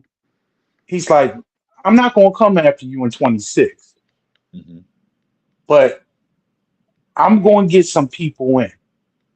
This movement is going this way. You're going to have to bring some stuff to the floor. Hmm. You're going to have to show and prove. If not, in 28, we going to come. We want to see a black man be speaker. Hmm. We want that. You are a New Yorker. I'm a New Yorker. You're a person. Yo, cool. But we need to push this type of agenda Hmm. when it's pop. We need this. If not, it's going to be we coming for you because what we doing is we're going to primary people and candidates that are not working for the people. Yep. So I think he gave him a pass. And he also played this smart because it's like, look, let me show you that I'm going to take out your people in your state. So whereas though you're going to have to capitulate Hmm. or you're not going to have the gavel because I guarantee you he can rally some if he doesn't push a a progressive agenda to change some of the shit that's been going on, and if Hmm. he doesn't bat it down, they gotta you gotta get Epstein shit. You gotta get all kinds of fucking investigations for the next 2 years. Hmm. Getting these people that been doing fuckery, or guess what?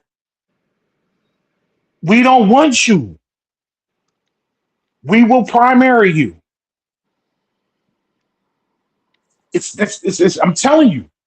I I'm see that. telling you. That's what it is. He Yeah. he put me, but I'm telling you, he's an opportunist. He's a career politician, and like many people before him, they are okay with changing winds of the way that their electorate they pay attention. They pay attention to polls, Hmm. and then they pay attention to what the electorate is saying because it's like, oh, I got one. They going to have to ban stock trading. Hmm. They going to have to ban people from Congress being able to actually become lobbyists. These are all things that that's going to have to get done in order for these people to keep their jobs. Hmm. And the fact of the matter is, you cannot primary the party leader your first year in and out. You, it was smart. I It see was that. Yeah. smart. It was smart. He's playing the game. It's So just like I'm telling. I think he's an opportunist, and he's going to want that gavel, but it's going to be fragile because it's going to be too many fucking progressives yeah. that's not going to put up, and it's a younger generation. They're not going to deal with the status quo. Do you know the DSA platform? I have it written down. What they've been railing against? For the most part, yeah, I know they have like This I got it written right here, so we want to discuss some of them. And I want to bring this up because people watching, you're not a socialist. You're a capitalist. You're not affiliated. You might be conservative. You might not have a title. This is their platform. And tell me, do you have to be in a certain category to agree with one or maybe two or more of these? Hmm. The anti platform reads off as this. They want ranked choice voting. We discussed it before. Ranked choice voting is basically when you have someone that's running, you pick the candidates and you rank them. You I vote for this person to be this is my first choice, this is my second choice, this is my third choice. If when they go through the voting and they take through all the first choice voting, and if somebody doesn't get a majority amount from over 50% over the ones, now they go to your second choice and they add those together. And if they don't get over a 50% amount for being your second choice, they go to the third choice. And then after that, after the third choice, then they can get over 50%. So basically what they're saying is you get rid of this plurality Hmm. victory. Case in point, in Maryland.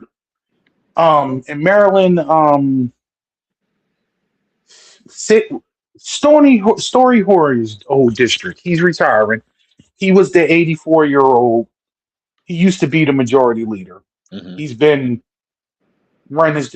He picked the actual winner. He endorsed the actual winner, Adrian Barroso. Also won by winning, getting 32% of the vote. There were 24 people running in the Democratic primary. He got 32% of the vote, literally about 21,000 votes. And he is the nominee. And because it's a heavy Democratic district, he is probably going to Congress. With ranked choice voting,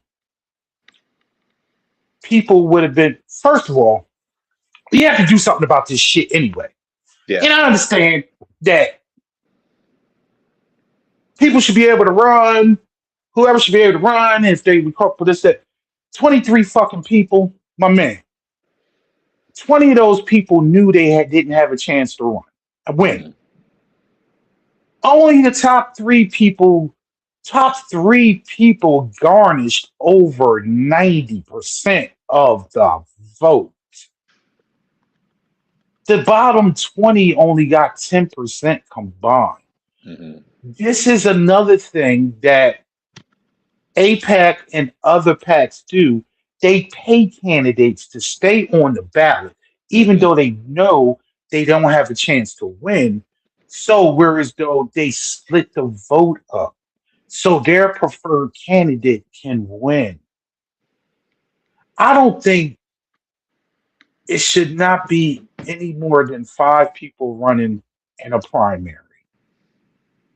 And this is how, whereas though I kind I'm okay with the fucking runoffs that some states use, but I know it was based it was based on segregation and racist. So whereas though black people couldn't win out races back down south, that's why they Hmm. do a 50% polarity. I'm 50% plus one majority down south. It's based on racism. But with ranked choice voting, you wouldn't have that problem. Abolish ICE. No matter how you feel about it, um, you I always tend to remind people that ICE is only 20 years old. We did have immigration Enforcement and stuff before then. enforcement before ICE, Hmm. Medicare for all, which is basically universal health care. Fighting mass incarceration and police brutality, housing for all, Hmm. universal child health care, taxing the rich, making the billionaires pay their fair share. introducing a 32-hour work week, commence the Green New Deal, uh, free Palestine, end the electoral college, make presidential elections be by the popular vote, Hmm. ending the Senate filibuster. They do. You're going to see Republican and Republican Speaker of the House Mike Johnson say that the DSA's platform says abolishing and getting rid of the U.S. Senate. It's not that. It's not the Senate itself. It's the filibuster, which is an archaic rule that you have to have 60 senators agree on a potential bill for Hmm. it to move forward to debate and a vote. Also, they want a representative Congress. I am all for this. A representative Congress, and you probably saying, yeah, well, the Congress is representative by, the people. And that's why they vote for it every 2 years, and it's by districts and so forth and so forth. And a representative Congress is something similar to what they do like Parliament in the UK, whereas though it's not just a two-party system. Hmm. A representative is actually they want to expand the seats from 435 representatives to a larger number and actually make it open to more political parties. Hmm. Somewhere like DSA could be a party, the Green Party, the Working Families Party, Yeah. things like that. So whereas though they have representatives that are just not under. A lot of times, what happens now is people are Democrats and Republicans, but they have different. They're conservative, they're liberal, they're different. They're different levels of it, but they only can caucus with the. Just like in the Senate, you have Yeah. two independents that caucus with the Democrats because they don't have. It's only two caucuses. Hmm. By opening up a representative Congress, whereas though it make it more representative of your actual district. Just like what they're calling for and they're bitching about in New York, but these socialists, Democratic socialists, ran in a Democratic primary. Yep. So it's a closed primary. Only registered Democrats can vote in that primary. So those Democrat socialists won Democratic primaries from Democratic registered voters. If you open it up, whereas though it wasn't based on just your party affiliation, and you open up and give more seats, then it's better representation for your congressional districts. That's all split up. Hmm. So whereas though you make it whereas though there's more than just four. And to be honest, and when you look at the way certain districts are broken up, they can be broken up, but because just like even in New York, like you saying in your district, all right. For instance, you are in New York 7, right? Yeah. What does New York 7 comprise of? What parts of town? The neighborhood. It's funny. They actually call it the Commie Corridor. So it's like Long Island City and Queens and Ridgewood, and then it's like Greenpoint, Williamsburg, and Bushwick. So you're talking about seven different neighborhoods? That, and I'm trying to think if there's another one, but mostly yes. Six, seven. All right, 6, 7 different. So, for instance, in that situation, if you broke it down, whereas though now every particular neighborhood had a representative, so you wouldn't be commie corner Yeah. because in those seven different neighborhoods, just like you have certain community boards that's in certain different neighborhoods, that's what they're talking about in Congress. So Yeah. whereas though that particular neighborhood has a representative, and it doesn't have to be strictly into Democratic. Why are they grouping? Why all? Because a lot of times not maybe not in your case, in your neighborhoods, Hmm. but probably you got different people that got different issues, and you only have one representative that has to worry about seven neighborhoods, seven different Hmm. issues. Why can't they each neighborhood have one representative that is focused on your particular neighborhood's issues, and they represent you in Congress that has something to do with your particular neighborhood? Hmm. Because all districts are not made the same. And this is shown when they're gerrymandering down south. For instance, they Yep. split Memphis and Tennessee up into three different blocks, but they are putting Memphis with parts of the North Memphis with another district that is 200 miles away. That's a farmland. How is the city of Memphis having the same issues as this small farm town 200 miles away? Hmm. But you have the same representative. Same thing, case in point, in Delaware. Delaware has one at large representative Hmm. that represents the whole state, but we are three counties. Why can't they Distinct have counties. distinct counties? Yeah. Three separate, different, Hmm. each county is different. Hmm.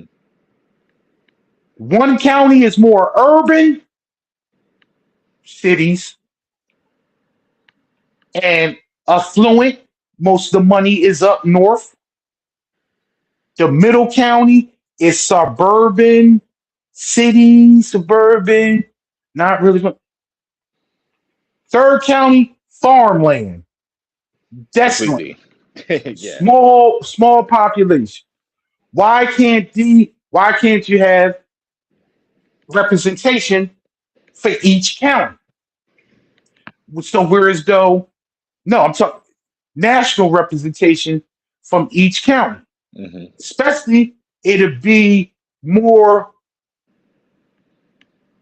Majority of the time you always get a Democratic representative in Delaware because it's a majority of Democrats in Delaware. But Sussex County is heavily Republican. If you will go by what I'm talking about with the representative Congress, now Sussex County will probably have a Republican representative in Congress for their county, Hmm. looking after their particular needs. Yeah. So it's not all socialists and just all blue, no matter who. And I'm talking about equal representation for everyone by doing that. Hmm. I think it's interesting. But so, how many of those things do you think the people watching? How many of those things that you actually agree with, that you could actually get on board with? That's the socialist agenda. I like to say it's a common sense agenda. Hmm. It's a anti the rich is going to keep us subordinate for life agenda. Hmm. It's for working people. It's for the middle class. It's for the people that actually keep the trains keep running. Yeah, and to your point, it's these policies like this that the majority of people they do support things like this, Until expanding they say it's healthcare, expanding socialist. healthcare, and it until you put a label on it, Yep. or depending on how they frame it, or whatever the case is. But if just policy by policy, line by line, if you go through these with most people, regardless of ideology, regardless of religion, regardless of their background, they would say yes, we support these policies. And the Democratic Party has to capitalize off of that again. And I said it before, and I'll say it again. That's what these races are showing you. That's what the election of, if we're staying right here, that's what the elections of Zohar Mamdani, these three candidates, and these House members as well, state House members as well. That's what that's showing you. If you go back in time a little bit, that's what the elections of AOC, Ayanna Pressley, Ilhan Omar, Rashida Tlaib. That's what that is showing you. Cori Bush, the like. It's showing you there's an appetite and a hunger amongst people within Congress and amongst the Democratic voter base that we do want to see change. You look at any poll on like expanding healthcare access.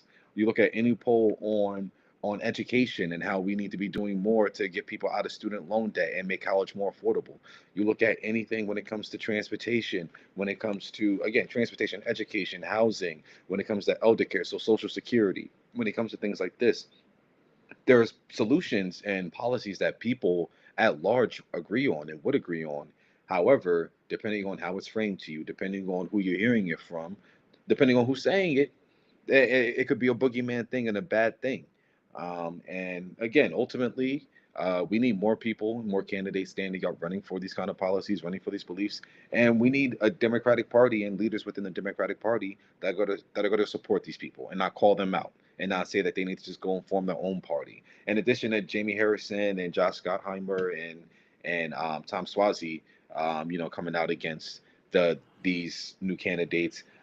James Carville, a very historic figure within the Democratic Party, also came out and said, like, we need to be done with these people. Like, yeah, the Democratic Party is a large tent, but I don't fit in the tent with them. That's what he's saying.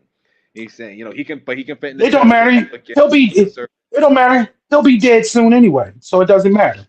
And that's and to your point, that's to my point. That can't be the hope of which is fun, but that can't be the hope of for the party is, oh well, the older wing is eventually gonna retire. Oh, you're right. You're right. You're absolutely right. But I'm not listening to a man who was a Clinton. He worked in the Clinton administration, and he is 30 some odd years behind the 8 ball. Mhm. I can't, so he can be through with these people. Because I've been through, they're through with him. Mhm. He is for the fact of the matter, people like him are on legacy media because that's who they want to go to. They want to have him and people like him, like the old Republican black Lieutenant Governor of Virginia, Michael, and the old head of the RNC being on MS now, and Yeah, these yeah, middle of the road politicians. yeah. That's not politics now. And I want to give a little historical education, maybe even to you, son, because the term progressive and socialist, it's been going on for years. The simple fact of the matter is, I want everyone to understand the only reason we have half of the things, majority of the things that are for working people is because of progressive legislation. It's because of progressive presidents. FDR was a progressive. Back in, how do you think the country got out of the recession? You don't think they railed against Social Security. They railed against Medicaid. FDR set up SNAP. Mm-hmm. Granted, I will throw a little parenthesis. He excluded black people from all that shit so he can get it passed. But these were progressive policies. Mm-hmm. And the crazy thing is the person that was more progressive than him shared the same last name. Theodore Roosevelt was a true progressive to the point he believed in women's suffrage. He fought for a minimum wage. This is back in 1912. He fought for minimum wage. He fought for women to be able to vote. He wanted a 40-hour work week. Hmm. All these things, but when he left office and William Taft was his successor and when Taft became president, he was more conservative and he did not expand on Roosevelt's agenda. So what did Roosevelt do? He started a third party. What was the name of that party? The Progressive Party. And what wound up happening? They fought and they wind up, all three of them wind up going on the ballot. And you got Woodrow Wilson, and you got one of the most racist daggone presidents ever because he turned back the clock and excluded black people from being in the federal workforce, and Jim Crow and segregation blew up. And I am disgusted because the high school that was across town from me that was our rival high school was Woodrow Wilson High School. Because why? Because I think at some point he lived in Camden, New Jersey, or something like Mm. that. But he was a racist, and it turned out to be an all black and brown fucking city. I hope they actually changed. I need to check to see if they changed the name of that school by now, because Shit, he was hopefully. horrible. But anyway, this infighting, what we're going through right now, it's going on forever. Hmm. It used to be, before your time, son, it used to be what they called the Blue Dog Democrats. They were Southern Democrats, they were very conservative, and they Hmm. said the only way the Democratic Party was going to win blue seats in the South is they had to have these conservative people that may have been pro-gun, anti-abortion. We couldn't be set on these principles because we needed to brighten up the tent. Hmm. But what they can't open their eyes to, the one thing they can't open their eyes to and open up the tent is what? Not being capitalist and not licking the boots of corporations. Hmm. Socialism is bad, but you're a big tent. Yep. That's This ridiculous. country is only 250 years old. You may have not gotten it right. One of the youngest You may have countries. not gotten it right yet. Think like that. You may have not gotten it right before you actually just shut the door on new ideals. The reason why a lot of these idiots voted for Trump because they thought it was something new. I don't know how, Hmm. but they wanted a change candidate, Go for the allegedly. lie. Yeah. What do you got for us before we end up? Uh, man. The last thing to kind of deviate from some of the issues that we were talking about was it's one thing, but it's kind of two things. So one thing in two parts. Um, One recently, it just came out this week in Texas. The the Texas State Board of Education approved a mandatory. I'll say this again. I'll set it up again. The Texas State Board of Education approved a mandatory statewide reading list that includes Bible stories and um, and passages for public school students, all of them.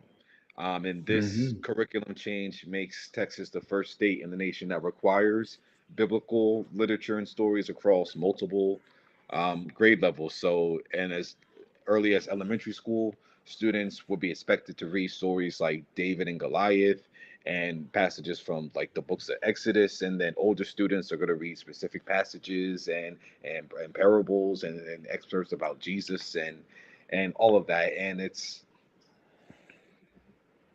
the separation of church and state. That is something that exists. And it's funny, I was even thinking about this the other day before I even saw this that came up. I was looking at some coins and I was just seeing and if you look at any US currency, it's all over the place. If you look in the currency, if you look in the if you have a passport, if you look in the Constitution, it's a lot of stuff about God. It's a lot of stuff that's about a specific religion, that's pointing to a specific religion. And the First Amendment says we have the freedom of religion. It's it's illegal, or maybe not illegal, because that's not the right thing to say in this term, but there's supposed to be, as I said, a separation of church and state. So there shouldn't be any intertwinement between the state and the church in these specific religions. So you have that just happened in Texas, and then this week you had the announcement of a report that was done by a commission that Donald Trump put together last May. So last year he formed a commission. It's called the what was it? I have it right here. The Religious Liberty Commission. And on this, he had different religious leaders, different political leaders as well.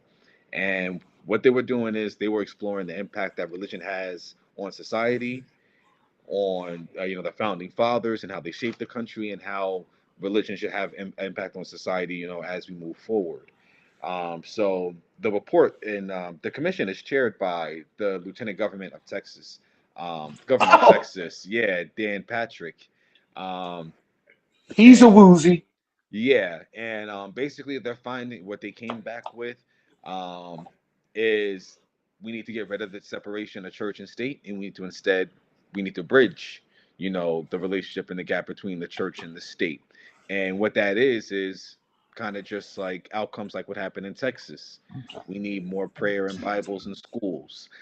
They applauded one of the recent Supreme Court decisions that expanded the right for religious expression in public spaces, like creating like religious opt-outs if parents or people objected to certain things that are being taught in schools and lessons that were being taught in class.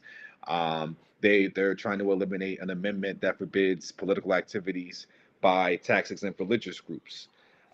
They want to compensate military service members who were discharged for refusing to take the COVID-19 vaccine. It's a lot of cultural warrior things, or not cultural warrior, but like cultural grievance things that they're trying to atone for. But also it's mainly when it comes to religion. So again, there is no attack on religion in this country, specifically on the religion of Christianity, and that's what all of this is coming out of. They feel like people are getting away from religion. They feel like as a country we need to get closer to God, the one and true God in Jesus Christ, and we need his teachings and stuff to the point where we need it in the schools, and we need national prayer um, daily and all the time. And again, it's just so foreign, and it goes so against the principles of this country and what we're supposed to stand for. But that has been this modern version of the Republican Party. It has been the Republican Party to go against the interest of the people, to go against the Constitution, and yet all the rhetoric you hear is how these socialists that are popping up and winning these elections, how they are anti-American, how they're the American haters, how they're the reason why our country sucks. And if you have grievances, if you think there's a problem with the country, then you should just leave, even though they think there's problems with America and that we need to become great again, and yet it's perfectly fine for them to have those objections. So just keep an eye on it.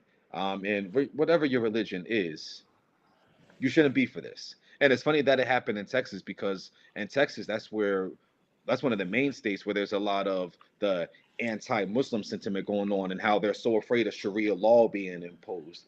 That's exactly what this is. Sharia law is just teachings from the Bible. It's how the Bible says, or the Quran. It's how the Holy Book says that you should be living your life and how you should live. That's the Bible. That's what you want taught too. So it's fine for your religion, but it's not fine for the other religion. You're going around and saying how there's a big problem. You want to put it into the state platform that we're against Sharia law, and yet you're trying to impose that one on all of your students and your kids. It's indoctrination, but you want to push that project to go nationally. It's gross, it's nasty, it's un-American, and it's unconstitutional. But again, that's directly in the mold of this current version of the Republican Party, which is why we need a strong Democratic Party. So shout out to Zoran Mamdani and all the primary candidates that just won, and hopefully we see a lot more of these candidates stand up around the country. To add on a little bit, that is unconstitutional because they'll probably use state rights. But the argument that you can use against any person that says this is a Christian nation and it was founded as a Christian nation is Article 11, the treaty with Tripoli, signed by the third president of the United States, John Adams, which stated that America is not a Christian nation. We are a nation of religious freedom. This was signed with during the Treaty of Tripoli because Tripoli, which is now Libya, was afraid of falling into a treaty with the United States because it was a Muslim nation. And they made it known and put in the treaty and made it known to everyone that they would deal with that this was not a Christian nation. This nation was founded on religious freedom and separation of church and state. I don't care what you evangelists think. Sorry. And to add to that just a little bit more, you worship the same God.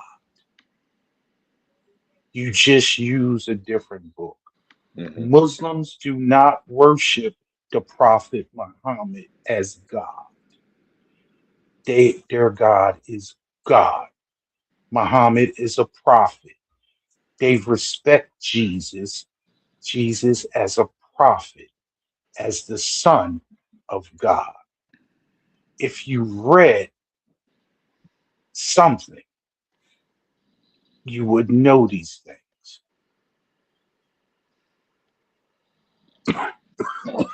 Mm-hmm.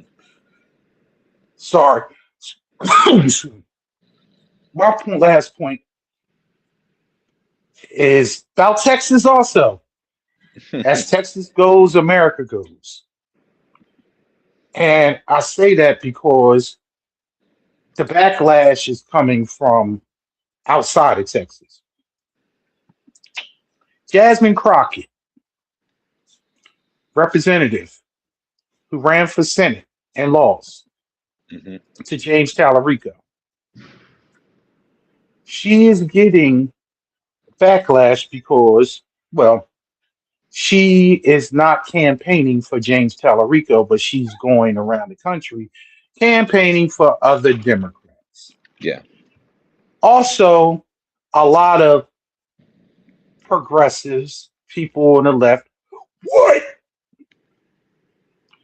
are upset with her because she is not campaigning in Texas for James Tallarico. And I take the sentiments that many people say. She ran, she lost. Many of you people said that y'all liked her as a candidate, but y'all didn't think that she could win. So y'all voted for the white man who was a Christian and said all the right things and was open minded to gay people and black people and just Christ like, but are upset that the black delegation in Texas is not sold on this man, and they want Jasmine Crockett to rally for him. Hmm. Let's be clear. That woman ran a campaign, and you said she didn't. Y'all people said she didn't run a good enough campaign. We had many people go on Beyonce's internet again and be interviewed and said they love Jasmine. White people saying they love Jasmine, but they didn't think she could win in Texas, so they was going to vote for somebody else. So why are black people in Texas obligated to vote for him if he does not earn those people in Texas vote?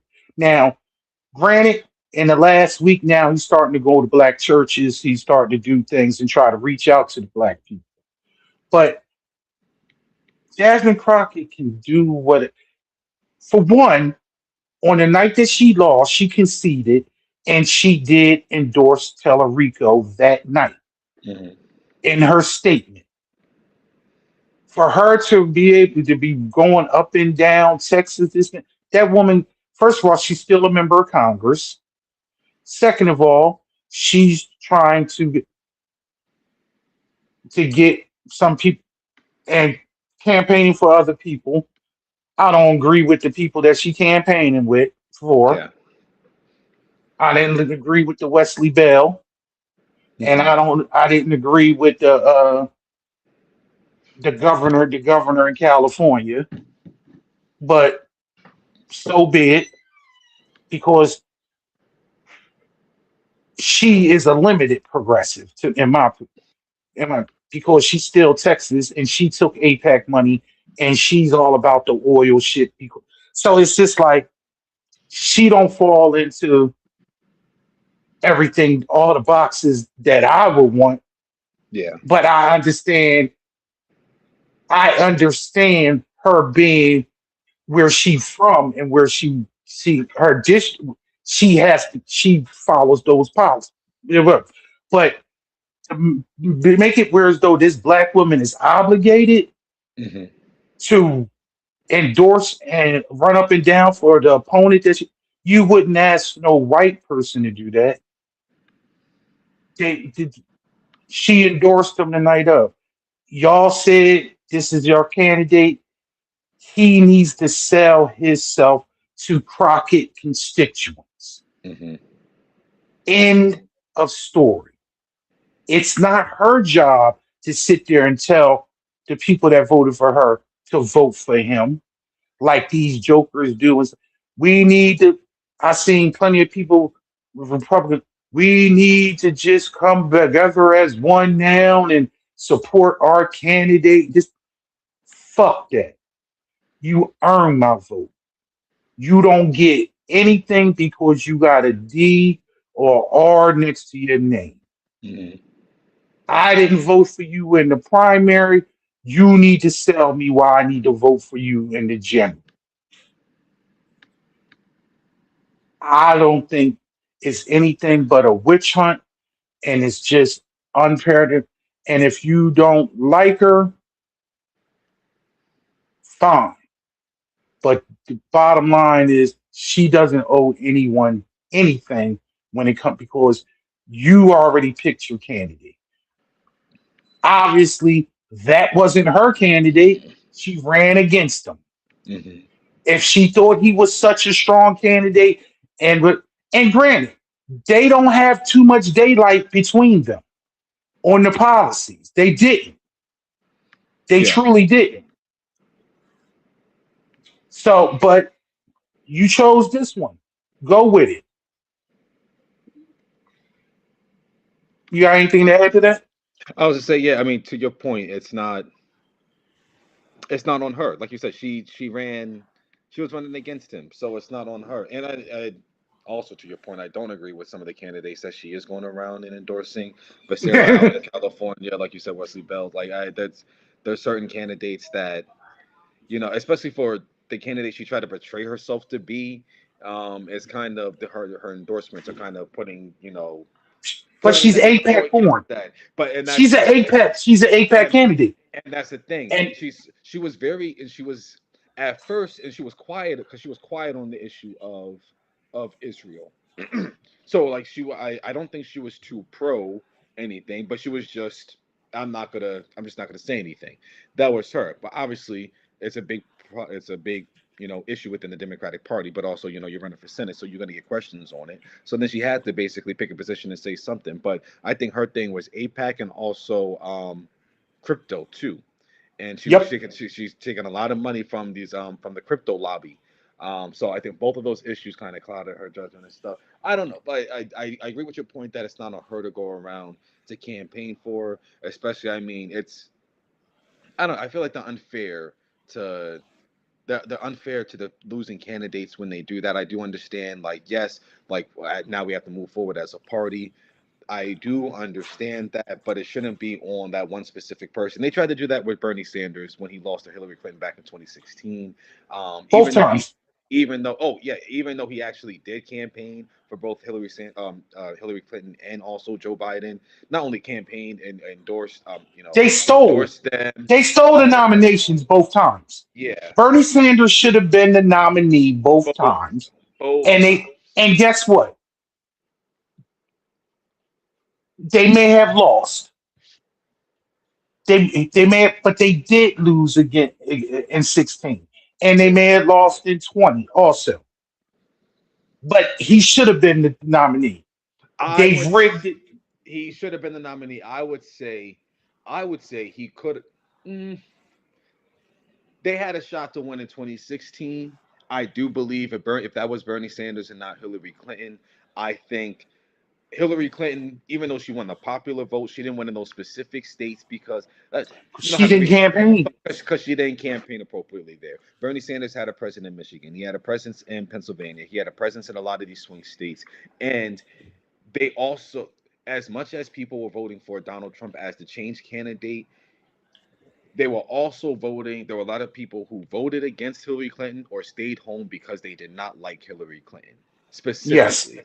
So if you had a different nominee, if you had a Bernie Sanders, who most people don't know, but all you know is that the issues that he's running on, I do think that But it they would would have have played out yeah, but differently. they would have labeled him a socialist. Of course, and he would have said, what would he have said? Why? Because I believe in all these policies that you also believe in. So that's why I would say in 2016, I still think you could have got it done, but I could see the argument Mm. in 2020 after you And he have a was a Trump. white man. He was an old Yes. white man. So I would say in 2020, after you have a Trump presidency for 4 years, after you see what his version of change would be, if you contrast that with Bernie's version of change, oh, oh no, in 2020, I see no way. I don't. The Democrats weren't losing that election. I would say that the Young Democrats were people not would have losing came that out. election. Young people would have Yes, came out. Young people would yes, have came out. yeah. So Yeah. it still would have been. I still think it would have been the largest turnout in an election as well, just like 2020 already, ended up being. But I do think Bernie would have had a better shot of winning in 2020 as well. But that ought to say, it's not on Jasmine Crockett to go out and endorse. Like Talarico's, he can do it himself. The Democratic Party, they should be putting the resources towards the state to do it. But calling out Jasmine Crockett for not going out and doing it, Or that you doesn't make just any sense. Yeah. get what you deserve. You get Ken Paxton. Or You get what you deserve. which ultimate and we can, as the campaign season progresses and moves on, we'll see how what the polling is looking like and stuff like that. But I mean, man, they got it. That I feel like Texas. At the end of the day, Texas is going to Texas. So Yeah. it, Yeah. ultimately, who knows? Especially who knows what turnout's going to look like. Come election day or like And how many people they're going to throw off the voter rolls and what Mhm. kind of bullshit they going to pull and Yeah. all that. So Yeah. so So it's like it'll be interesting. it's going to be crazy. But to end it tonight, we're going to have a video, and I want to intro this video. I didn't, and as usual, I didn't share the video with Dallas, so I'm doing this now so I can actually educate. I can still educate my son on some things that I knew that he may didn't know, and actually educate our viewers on what is going on now. It's often says if you don't know history, history often repeats itself. And what is going on now in this place that is so-called America is nothing new. This is an empire, Hmm. and this empire is going through distress. Um, at the same time, I like to believe that we, you and I, are on the right side of history.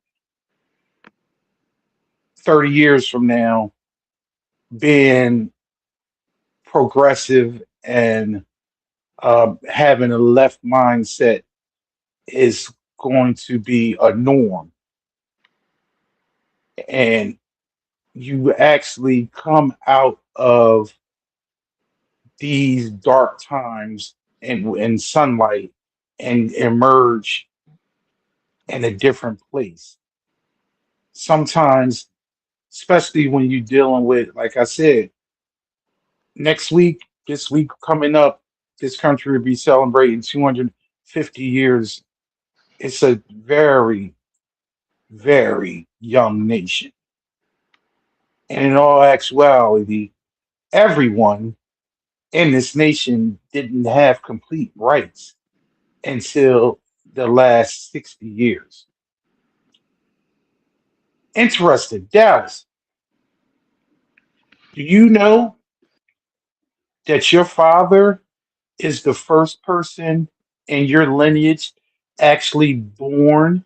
His generation was born with actual full rights in this country. Mm. Your grandmother, who was born in 1956, still was living under Jim Crow, and it was before the Voters' Rights Act. Hmm. I am the first, my generation is the first one. My cousin, our oldest cousin, was the first one born that had full rights and voting rights. He will be 59, or yeah, 59 this year, 58 or 59. So when they say to you and everybody, that was a long time ago, Hmm. you can say, my nana didn't have rights when she was born. Yeah.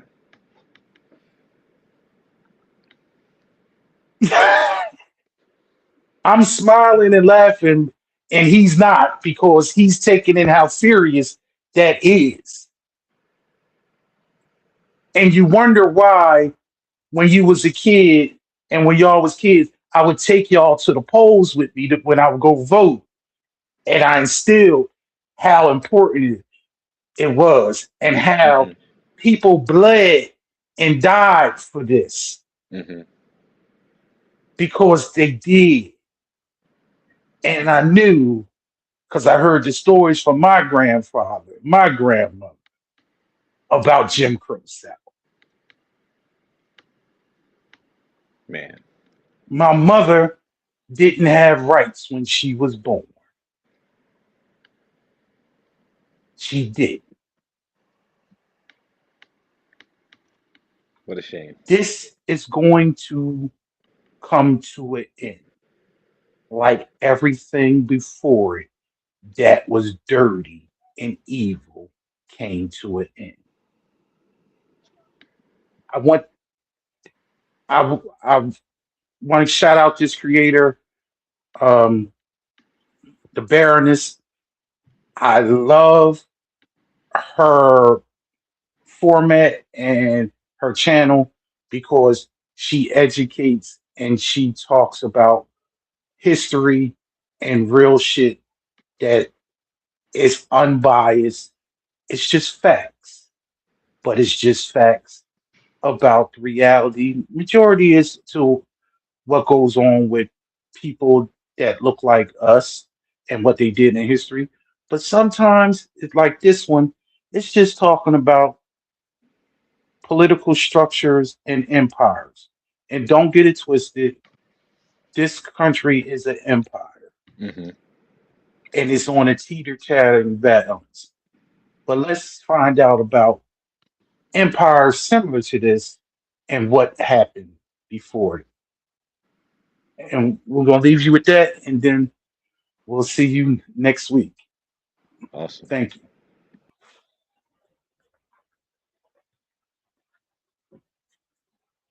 I need y'all to pay attention to a historical pattern that almost nobody's talking about. Because every major empire in history, right before things start falling apart, does the same thing. They become something.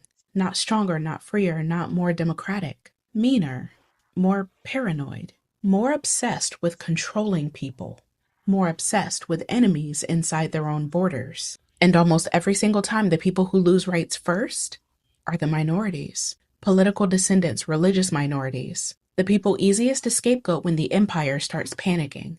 Rome did it, Britain did it, the Soviet Union did it, and right now, the United States is doing it. So let's start with Rome, because people love romanticizing Rome, right? The architecture, the soldier, the aesthetics, the little TikTok edits with the dramatic music, you know? But Rome got paranoid toward the end.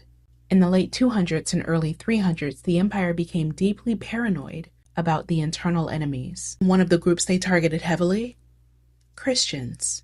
Emperor Diocletian launched what historians now call the Great Persecution. Churches destroyed, sacred texts burned, Christians stripped of legal protections, removed from government and military positions, imprisoned, tortured, and executed publicly. Now, here's the part people miss. Rome did not do that at the height of its confidence. Rome did that while the empire was already destabilizing. Economic problems, political instability, leadership crises, internal fragmentation. The cruelty was not proof that the empire was strong. See, the cruelty was proof that the empire was scared. Rome fell less than 200 years later. Now we're going to jump forward. The British Empire controlled roughly a quarter of the planet at its peak. And what happened during its decline? Did Britain lose its grip? No, it squeezed harder. In India, British troops opened fire on unarmed Indian civilians, trapped in an enclosed area. Hundreds were killed. Then Kenya in the 1950s. The British built detention camps during the Mau Mau uprisings. People detained without trial. Torture, forced labor, beatings, executions. And Britain spent years trying to hide the records. That's another thing that empires do when they're panicking. They start destroying receipts. And despite all that violence, the empire still collapsed. Because repression is not stability, y'all. It is a symptom that stability is already gone. Now, the same thing with the Soviet Union. The closer the USSR got to collapse, the more paranoid the state became. Surveillance increased, dissidents monitored constantly. Critics labeled mentally ill and locked in psychiatric hospitals. Ethnic minorities targeted and deported. The government itself became obsessed with controlling internal thought, all because the system itself was weakening. And when the repression itself finally loosened under Gorbachev, the whole thing collapsed almost immediately because the state had spent decades holding itself together through force instead of trust. Now, this is the part that should make people uncomfortable, because look at what's happening right now. The Voting Rights Act gutted multiple times in just over a decade. Affirmative action struck down, book bans, attacks on Black history curriculum, DEI dismantled across federal institutions, birthright citizenship under attack, universities pressured politically, mass deportation infrastructure expanding, protest rights increasingly criminalized, government pressure on media and education. That's the part people keep missing. These things rarely happen all at once.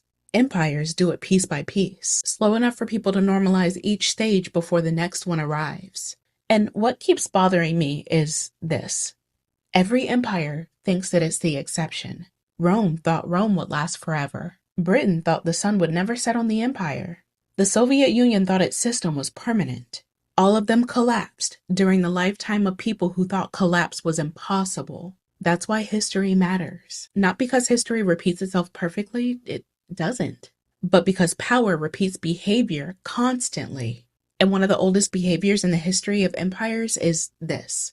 When systems start failing internally, they look for someone to blame externally. Minorities, immigrants, descendants, teachers, journalists. Literally, anybody easier to punish than the people actually causing the collapse. The pattern is older than this country itself, and pretending not to see it has never stopped it from happening.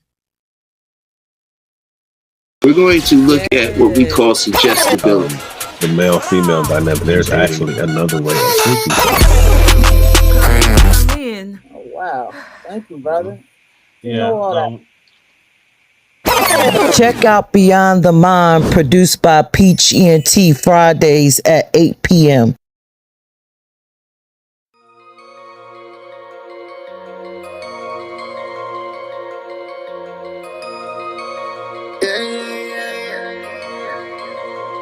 Maserati go crazy.